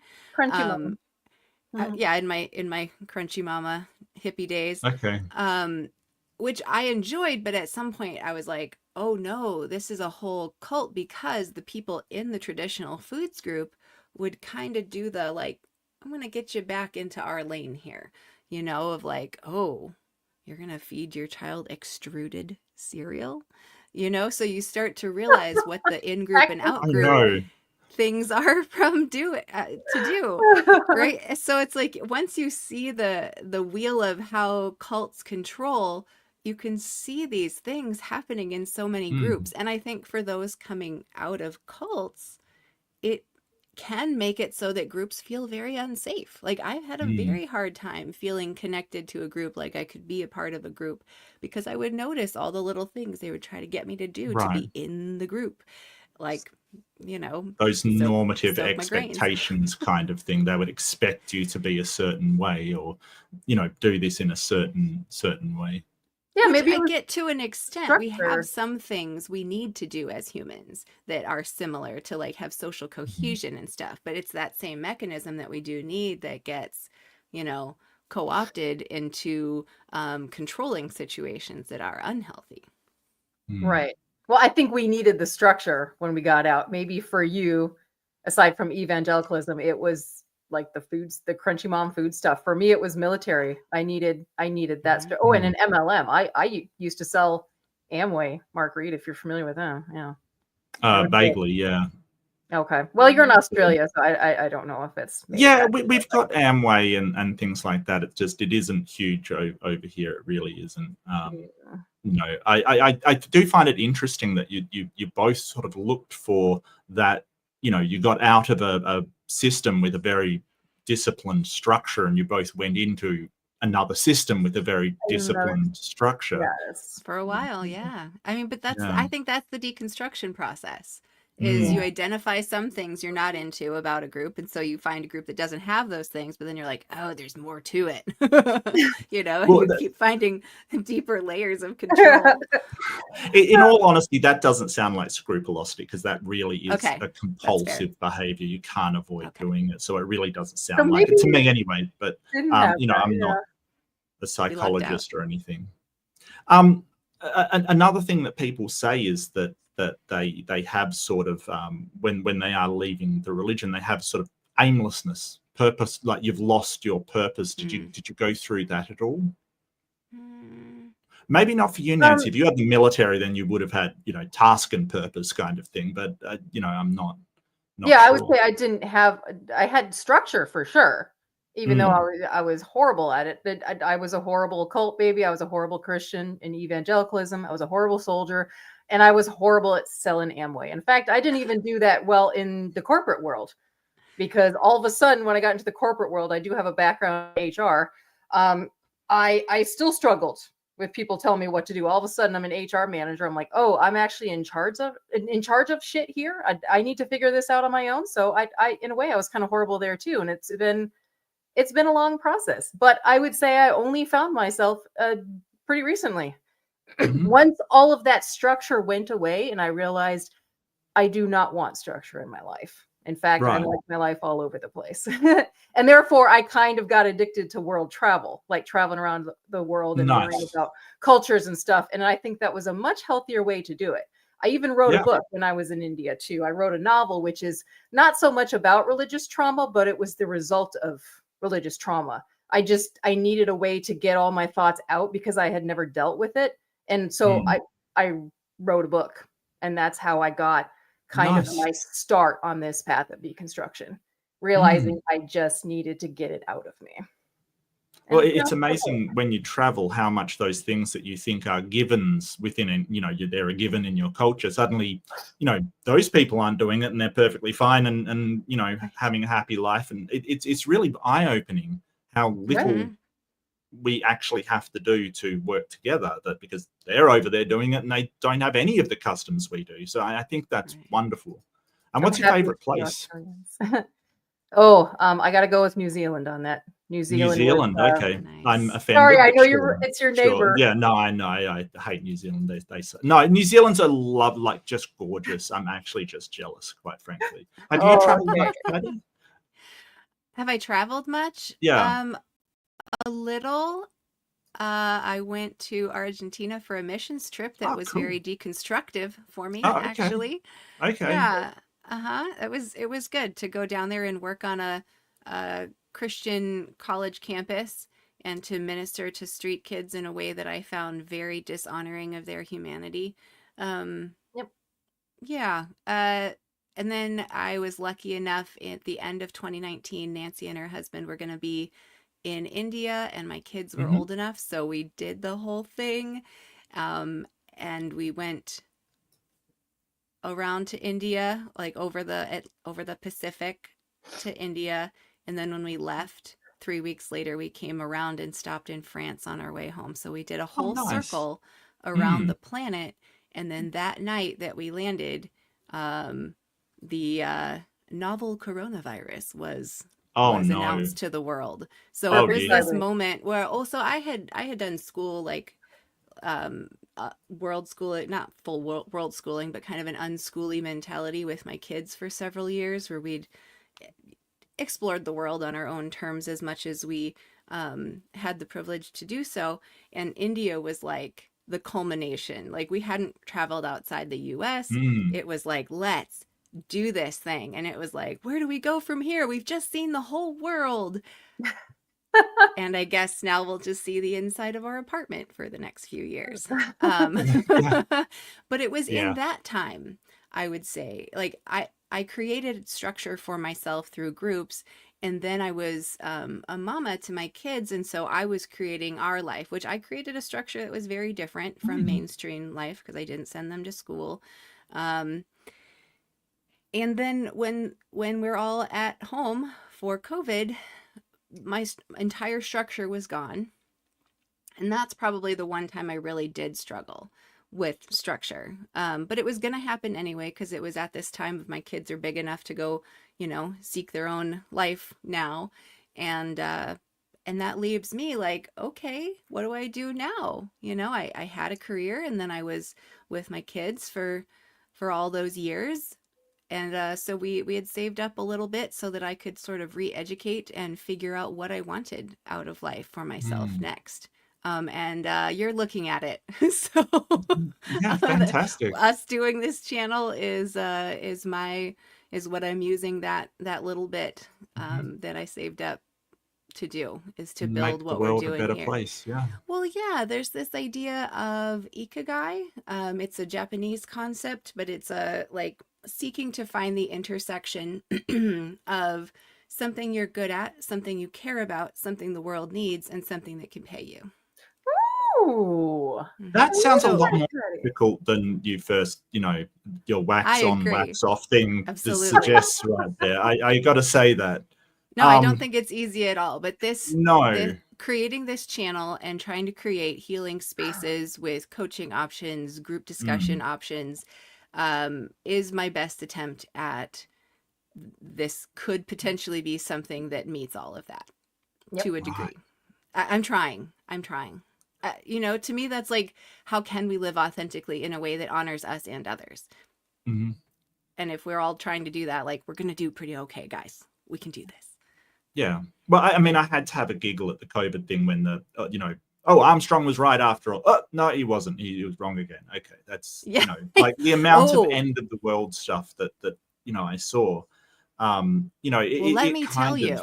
I had that in my head, right? The growing up, like imagine. the Great Tribulation stuff. Like I will say, it's probably even still, like, that was always with me, of like, just like, I'm just expecting things to end at some point, and I had gotten quite a ways through that and processing that and trying to let go of some of that sensation within me that thought things are just going to end soon. Even though life weren't looks you good. Taught over and over that every, like you said, every sort of Russian missile scare or earthquake was the So I'd pretty much let go of it, worked through it, and then the pandemic happened. And that, well, I'll say a couple years before that, I got a little bit shaken, and I had to do some work because my younger child was hit by a car. I'm so sorry. It's okay. Oh, she's got a little bit of lasting stuff, but nothing that'll stop her in life. But it was huge. Like, if there was ever a thing to like get that close to taking me down emotionally, it was that. Like, I was having panic attacks, grinding my teeth at night in my sleep because I must have been dreaming horrible things. So that how it had me in kind of a little bit of a state for a little while, and then the pandemic hit, and so that was really like, okay, right. Now it's time to like figure out how to do this without just assuming there's a structure there for me, and I'd been building my own structure throughout that time, but without really feeling like I had the right to. And so, what do you mean you didn't have the right to? I don't understand that. Well, it's like, who am I? I'm a girl, or I'm a woman. I don't have the degrees to say I know things about this, like all of the insecurities that our church, that evangelicalism, that the culture at large, that the patriarchy, all of those things that would work together to tell me I couldn't be myself, to tell me I couldn't be something special in the world, that like, who do I think I am to like have a channel and think people should listen to me, like all of that of just like, you're small, you're nothing. It exists there for me, and I'm still doing this and just being like, yeah, I feel that way. I feel like I'm too small and not worth listening to, so fuck you guys, I'm gonna be out here anyway, and maybe you'll prove me wrong. Well, I don't know, that's kind of where I'm at. Like, you just have to like fight yourself a little bit. I totally get it. I totally get it. And that resonates a lot with me for various reasons. But if you're not living by your own terms, who's you going to live by? Like, I don't. but you have that voice that says, hey, this is a waste of time, this is, you know, horrible, you're terrible, you don't know what you're doing, and you're bound to fail, kind of thing. And I get that a lot. Yeah. And usually it does stem from something in the childhood sort of telling you that you can't do that. But you had literal people saying you can't do that because you're not a, you know, chosen man of the church who can, you know, presumably move water by sneezing slightly, you know, like I realized I'm actually afraid of being successful. I think that's like I would not. Like, it's very, very hard for me to put myself out there or to talk about our channel and to be like, yeah, be one of our channel members. Like, send us money. What? That's like right. To even say that in our streams, to even mention super chats is like everything inside me is curling. And, you know, yeah. So yeah, I mean, that resonates with me a lot, you know, like I don't, you know, I still don't understand why people actually watch me. I've got no idea why. I'm baffled by it. No, you're amazing. I have no idea why anybody watches me. They seem to enjoy it. Fantastic. Really, I was bullied into making this channel, quite frankly. But, you know, like it was a good impetus for me to do. But, you know, I still don't understand sort of, you know, what the fascination is. But obviously it's resonating with people, and if you're enjoying it and it's helping other people, I say continue. Yeah, I'm happy to, you know, I'm enjoying what I'm doing. You know, I like your aimbot shows. What is it? Am I the asshole ones? Yeah. Or no, aimbot. What is that one? Yeah, am I morally bankrupt? That's am I morally bankrupt or them? Yeah. Yeah, well, you read the Reddit stories. It's so good. Oh, thank you. It actually kills my voice because I have to talk constantly over it, but that's okay. It's I enjoy doing it. I love engaging with the audience. I like ideas. I like concepts. I like examining them. I like breaking them down. I think way too much about stuff, and it's a real problem. But that's okay. You know, that's what I'm like. So, yeah, that's what we need. Yeah. That's what, right. This was a thing I said. I gave a speech last year or the year before at a big protest. We've got some big oil tanks sitting on our riverbank at the north end of our city here, which which is really which is really, don't really forget dangerous. To hit like. Yeah, okay. Thank you. Well, yeah, thank you, Patti. Like, yeah. But my speech was like the idea that like, hey, all of us Portlanders should probably come together if we don't want oil tanks or oil trains rolling through our neighborhoods and all of this, you know, potential blast zone sitting right there on the river. And you know, I think where I came to that was, I think there's a lot of people who would love to be active and have their voice heard or shift something about what's happening, but they don't think that their voice is valuable. Right. And so my thing was like, guys, I'm nobody. I'm a mama of 2 kids in this city. I'm not connected to any fancy groups or anything, but I know that this needs everybody. And so my line was, what are you good at? That's what we need. And I believe that to be true for everything that we need to make changes in well, especially in the US, which, by the way, in just over 2 hours, I think is the time across the whole country, we will be having the hands-off protest here in the US. Hands-off protest, yep. So there are at least 1,000 demonstration spots in the country right now. So go look it up. If you have the ability to get your ass in the street, please do it. A mass demonstration of the fact that the people will not take all of our social services being taken away from us by Musk and Trump. Yeah. We need to have all of us out there so that they know we won't take it. Okay. So if you have the ability, please look it up. Get out there today. Yeah, absolutely. Find the nearest area. Endorse this. Yeah, it looks like purple saying starts in half an hour. So check your times. Okay. Well, I mean, it's a bit far for me to go, but I'll be there, you know, in moral support. But you know, I've been to my fair share of protests too. Like we protest a lot over here. I think that certain countries like Europe doesn't take no crap. The citizens don't take crap. They will protest heavily over anything. Yeah. I sometimes feel like it's like, the dance party where everyone's afraid to stand up because, it's awkward and no one, there's nothing worse than going to a protest and there's like 5 people and a dog there. That's, a bad feeling. But I think all it will take is just getting it started. It's like a dance party. When someone starts dancing, everyone goes, oh, well, yeah, it's okay. We can do this. That'll open the floodgates. I hope. I hope so too. I had started to kind of give up on mass protest as a method of change. Although I think the mass protest does make a difference. But things like when George Floyd was murdered, I felt like I watched the whole world turn out for him and for what had been happening to Black and brown people in this country and really around the world. And then I felt like, okay, that's literally the whole world is showing up. Something has to change. And then I felt like the powers in place just kind of waited for us to get tired. Yeah. Right. Yeah. I feel the same with the Iraq War. There was massive protests across Australia for that, and we still went to that war. So I felt like that was a huge protest, and it didn't change squat. But at the same time, I think that we won't follow America into another one of these wars. I think that was sort of the final straw. And the relationship about that's a little now. Well, the relationship between Australia and America is changing, and I think it's a shame.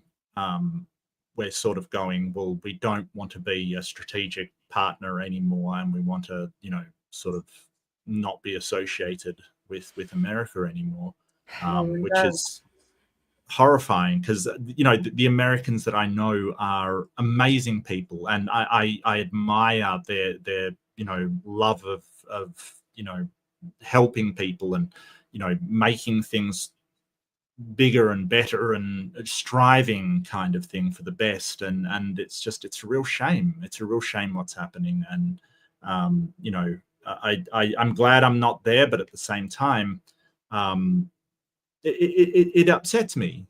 As I've said to people before, we remember who bailed us out in World War II. No one has forgotten that. Like, absolutely, America saved our lives. Like, there is absolutely no discussion about it. So when America goes, we're going into Vietnam, we follow. Going into Iraq, we follow. And I think that sort of won't happen anymore. Mark, I met quite a few Australian soldiers when I was in both Iraq, but also in Kuwait, which is kind of a staging area. Yeah. You guys are crazy mofos. You guys are so much fun. Look, I don't know. It's weird. Australians just have no sense of like what's dangerous. They'll just do whatever. Because the bugs that are there. My gosh, Mark. Oh, I have to tell you, I used to have a what's that? The spiny bug, the stick bug. Stick bug? Oh, thorny dragon. Yeah, I think that's what you all call them there. Yeah, I had 2 of them as pets for a while. Cool. They were really, really fun. They're like bugs about this long. Bugs like insects? Yeah. Something like... specter. Australian. It was this Australian stick insect is what the title or the name was. I've never heard of this. It looked kind of like a praying mantis, but it's a different family, and it's about this long. They look like cool. And the females reproduce by parthenogenesis. It's awesome. They were just like eating wow, blackberry awesome. leaves and like pooping out new bug babies. It was great. Awesome. Oh, so there you go. That's my Australia connection. Yeah, well, keep up your Australia connection. It's a great place. It really is. And I think America's a great place. I'm just really scared to go there. That's even Canadians are scared to come here right now. Yeah.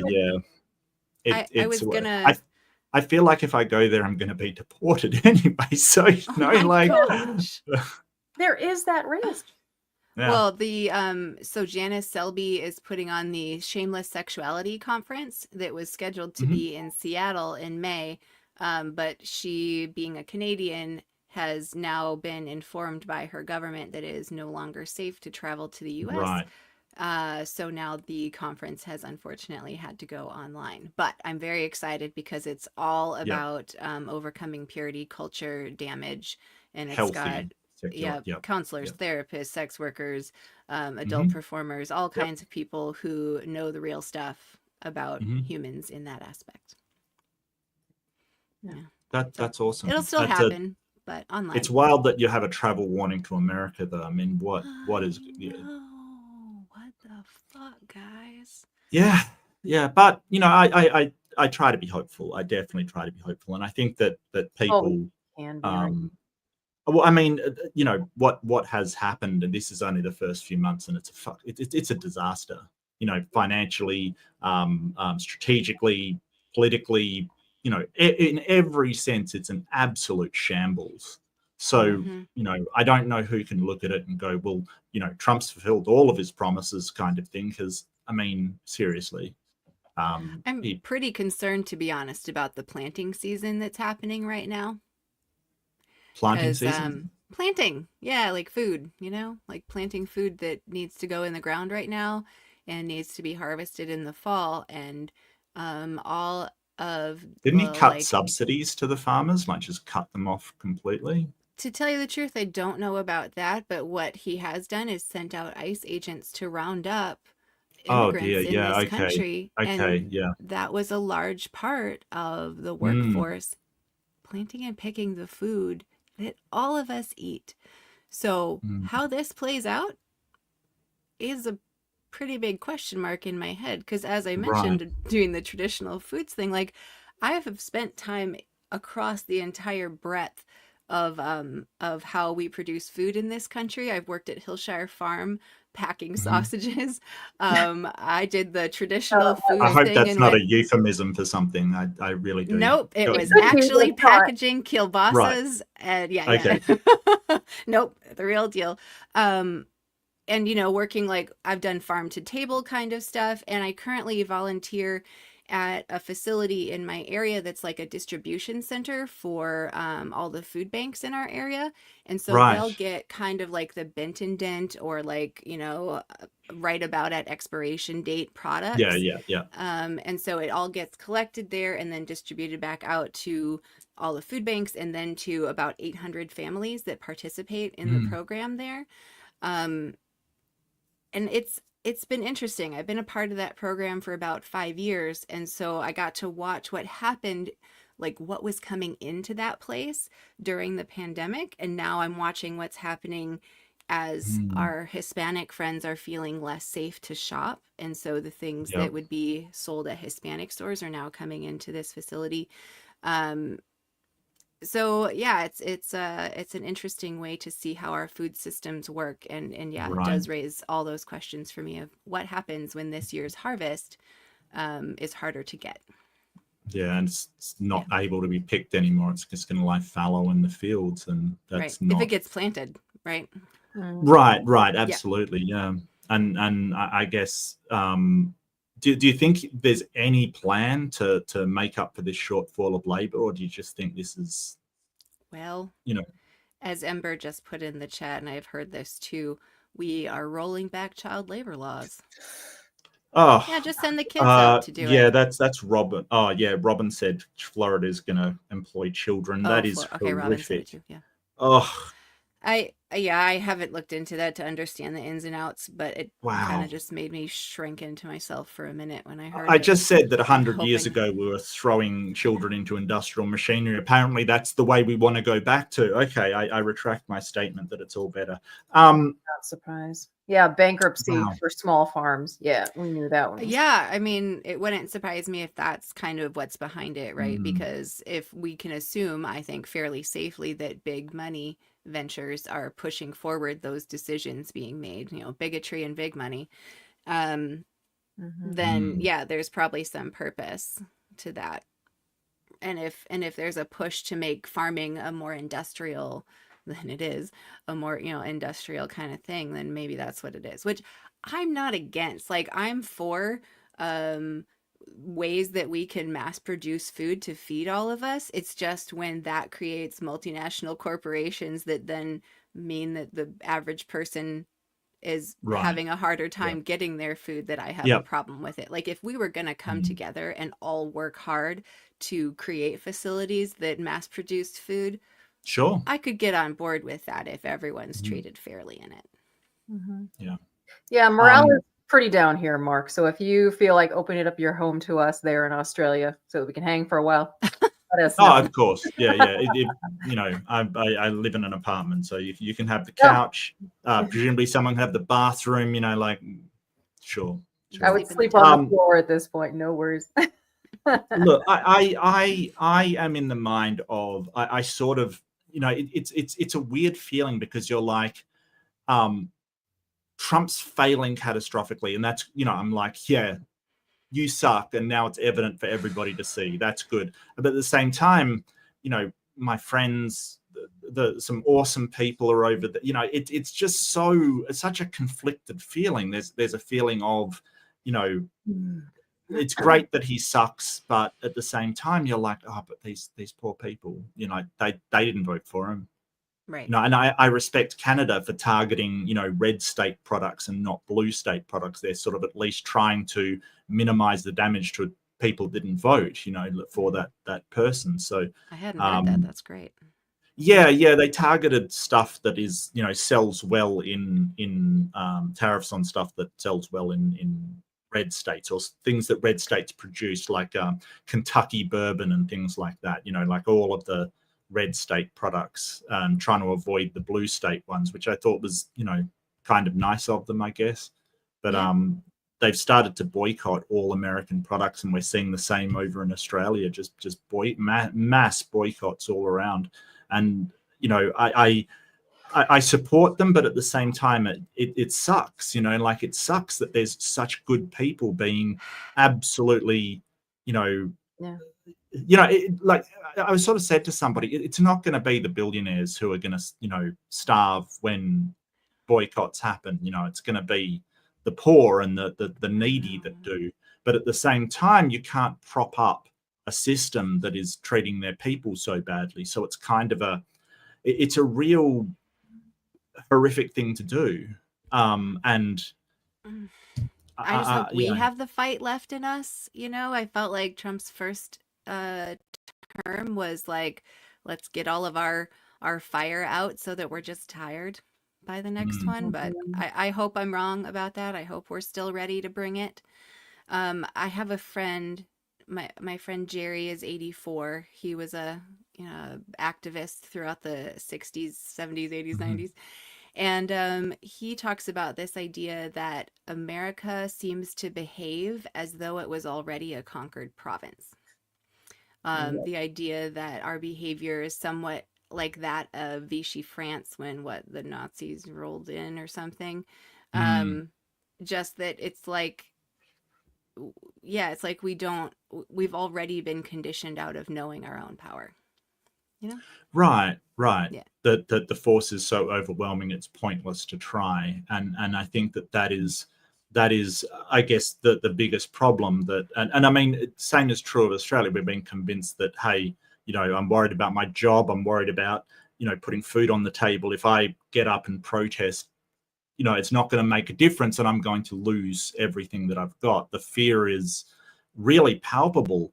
And at a certain point, it will become a bigger risk to do nothing than to put your job and your sort of future on the line. And well, that's it. People don't get involved until they see it actually affecting them, and that kind of sucks. Right. It would be great if we were at a place of like, let's get out there to stand up for the most marginalized of us. Right. Every little bit that we do to fight this, it will help.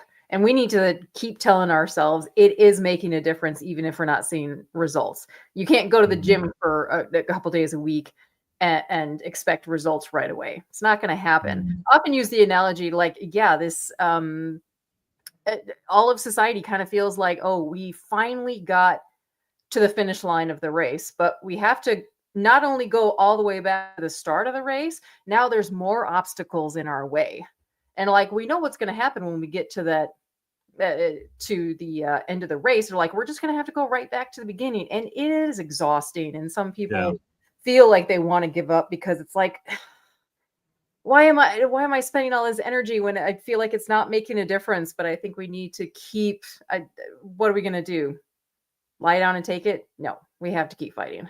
But here's the thing, I don't think there is an end of the race, and I think that is Christian mentality messing with us, because the Right. idea of the world tomorrow, of heaven, of whatever, we think we're gonna get there, whatever there Right. is.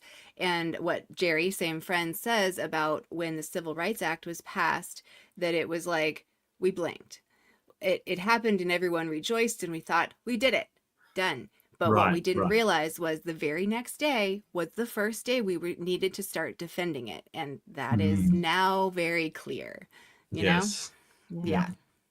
So And hopefully we're learning things. I mean, I see it in terms of John Rawls wrote a lot about social contract theory, like the idea that you allow yourself to be governed in exchange for these protections and freedoms that you're given.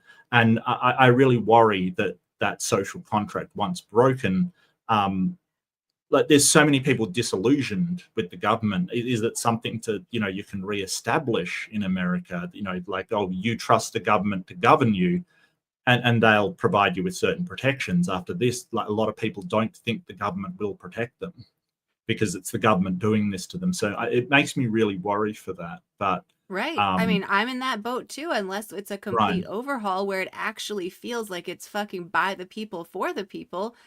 I don't know how I will engage in a way that feels like it's something I'm a part of.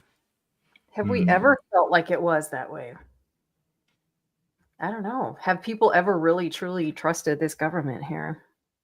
Well, Well, yeah, I for a think a long certain amount of time. skepticism of the government is warranted. I don't think you can believe everything they say, but generally, I don't know. In Australia, we're kind of like, yeah, I mean, they're bastards, and but generally they're all right. But we've got a massive tradition of labor unions and protests and just people being rebellious shits over here. So like it really I think that our government works quite differently, kind of thing. We don't have, like, it's weird that the president is almost like a king, where you guys like bow and scrape to him. Like, we've got no respect for our prime minister, none whatsoever. They're the biggest bastard of a lot of them. We have no respect for them at all. They're just another person. But the view that Australia has is a lot more collectivist. That you're Yeah. all on the same level, kind of thing, and it's very strange to see people go, oh, you've got to respect the president. Why? Right. Well, we're He's pretty just another dude in a hierarchical, suit.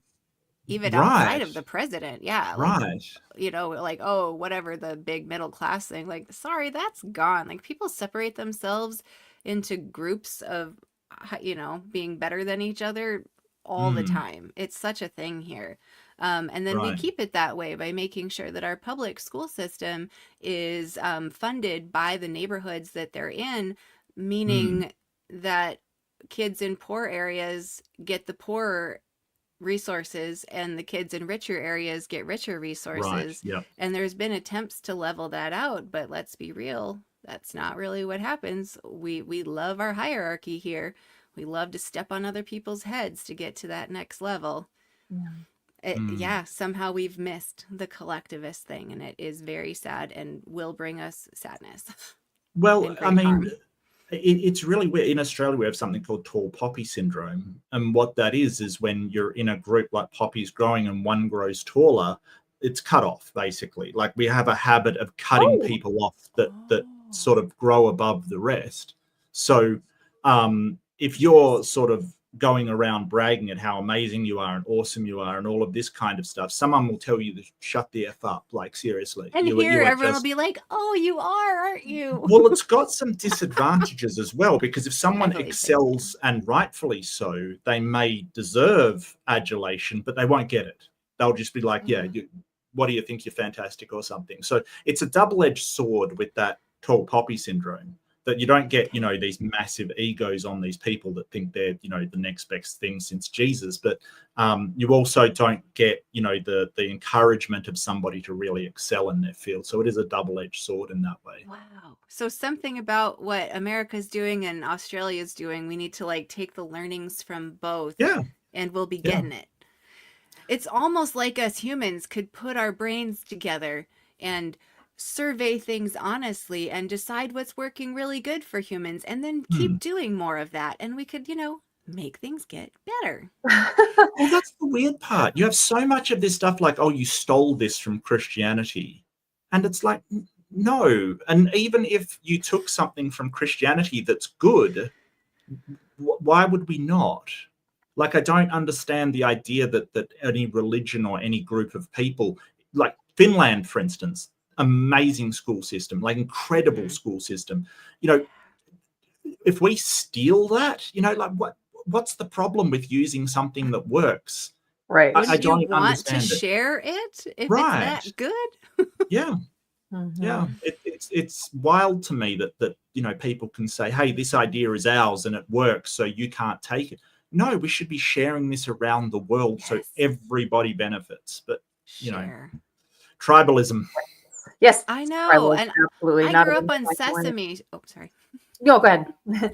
I grew up on Sesame Street, and there was a distinct message of sharing in that show. And I swear that for all the crap that happened to me that I had to endure as a kid, the fact that I watched endless hours of Sesame Street and Reading Rainbow and Mr. Rogers, I will credit with a lot of the hope that I still carry. Well, they cancelled Sesame Street, so that's gone now. So, but they went on for Sesame Street was quite a long time. awesome. Like in the late 60s, they did stuff that made people mad. Like they had a white and a brown child sharing an ice cream cone in an episode, and it pissed people off. But it's fucking awesome that they did it. Yeah, absolutely. And I just realized we've been going 2 hours, and I'm so sorry. I was going to go an hour and a half. I usually go a bit beyond it if It's fine. It was a good discussion. When you can start getting political, that's easy to. I thought it was fantastic. Like, I've really enjoyed talking to you, and I'll go over a bit, but it was just such a cool conversation. I just lost track of time, and that's totally my fault. So I really apologize. I just some quick super chats. Got Robin Webster, give one readership. Who got that? I usually read them out in a WWE announcer voice. Look, Robin's a sniper. She can hit whoever she's aiming at. She's incredible. Her readership, her membership aim is, and it is Pinworm was gifted.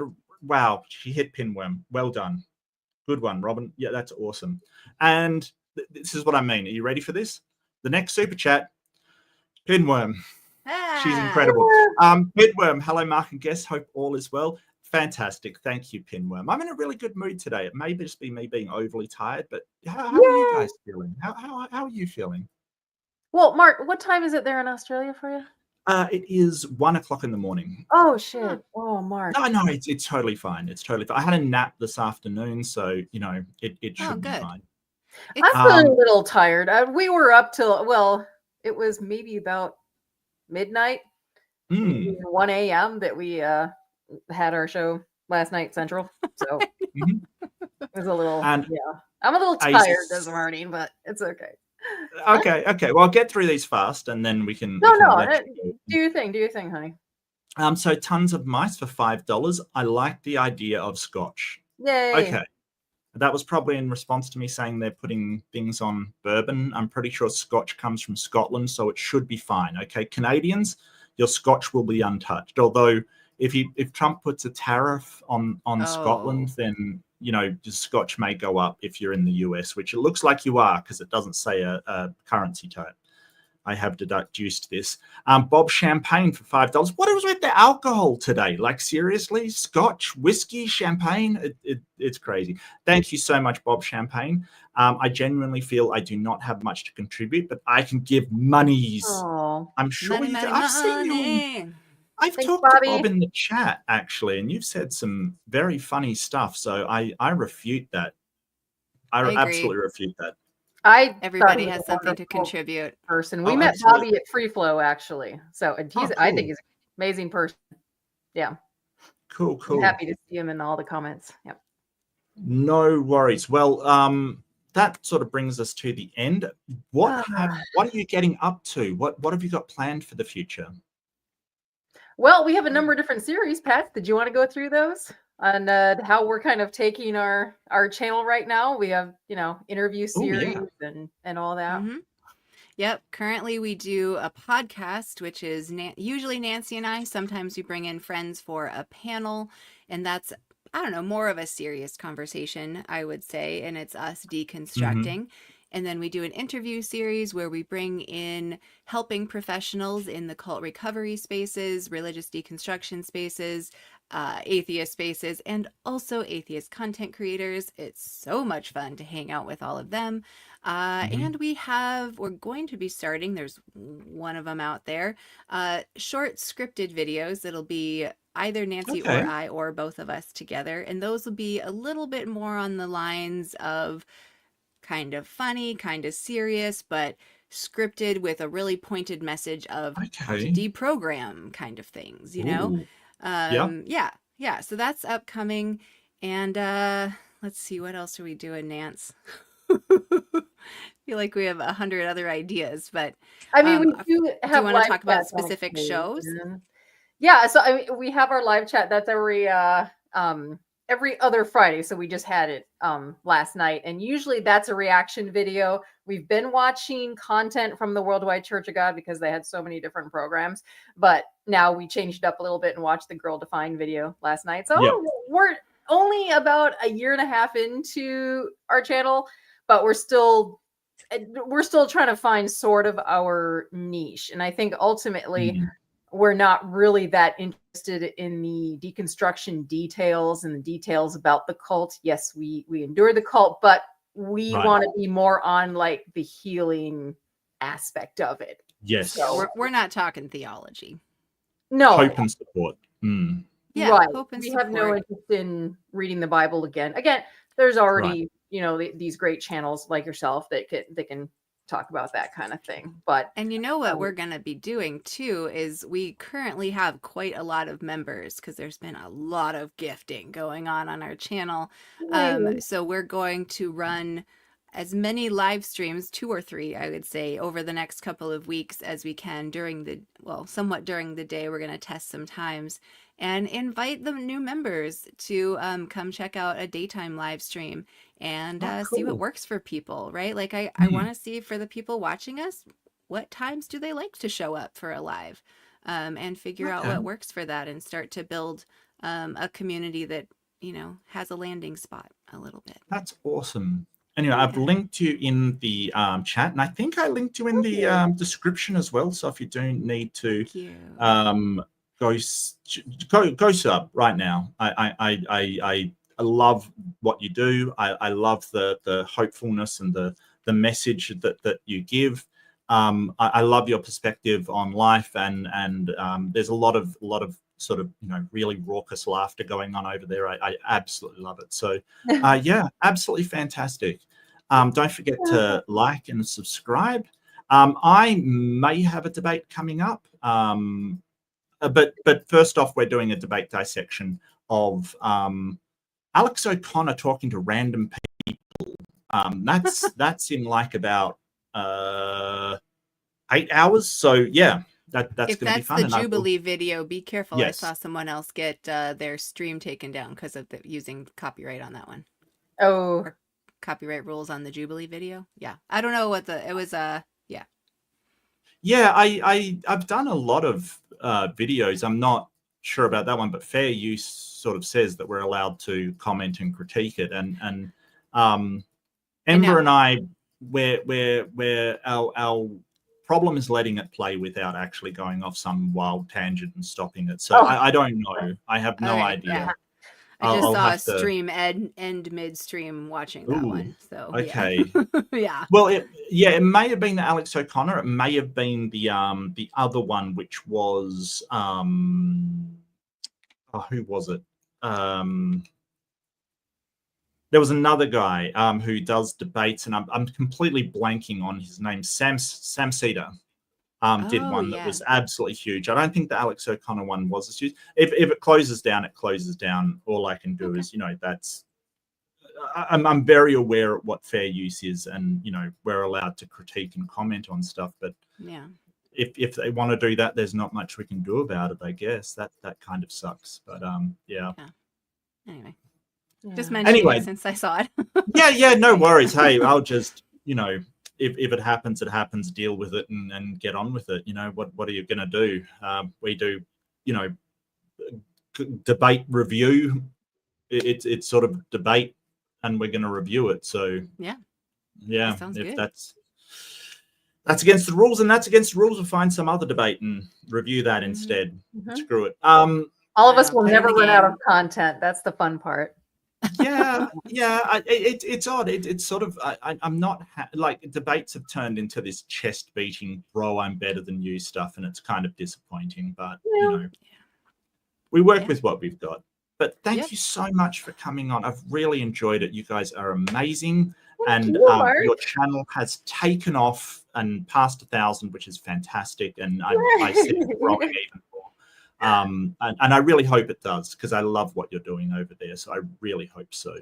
But I want to thank you so much for your time. And if you want me on to interview me about anything at all, I will come on and talk your ear off, because that's what I do. That's certainly something I can do. Yes, please, Mark. We'll pick a topic. Maybe we can do a collab or just a standard interview so that our viewers know about you and your background and all that. Yeah, sure. Let's let it happen. Let it happen. And don't forget, as I always say, be kind to yourself. You know, if you do escape a cult, you weren't there by choice. It was never your choice, not your fault. Forgive yourself. Please be kind to yourself. Be kind to each other. And I'll see you in the next interview, where I'll be interviewing awesome people. That's awesome that does that. That's wonderful. I love that. Bye, everybody. This old switchboard could talk. Wow. Your ears would sizzle. 1880. We take Alexander Graham Bell's invention for granted today. Perhaps we should.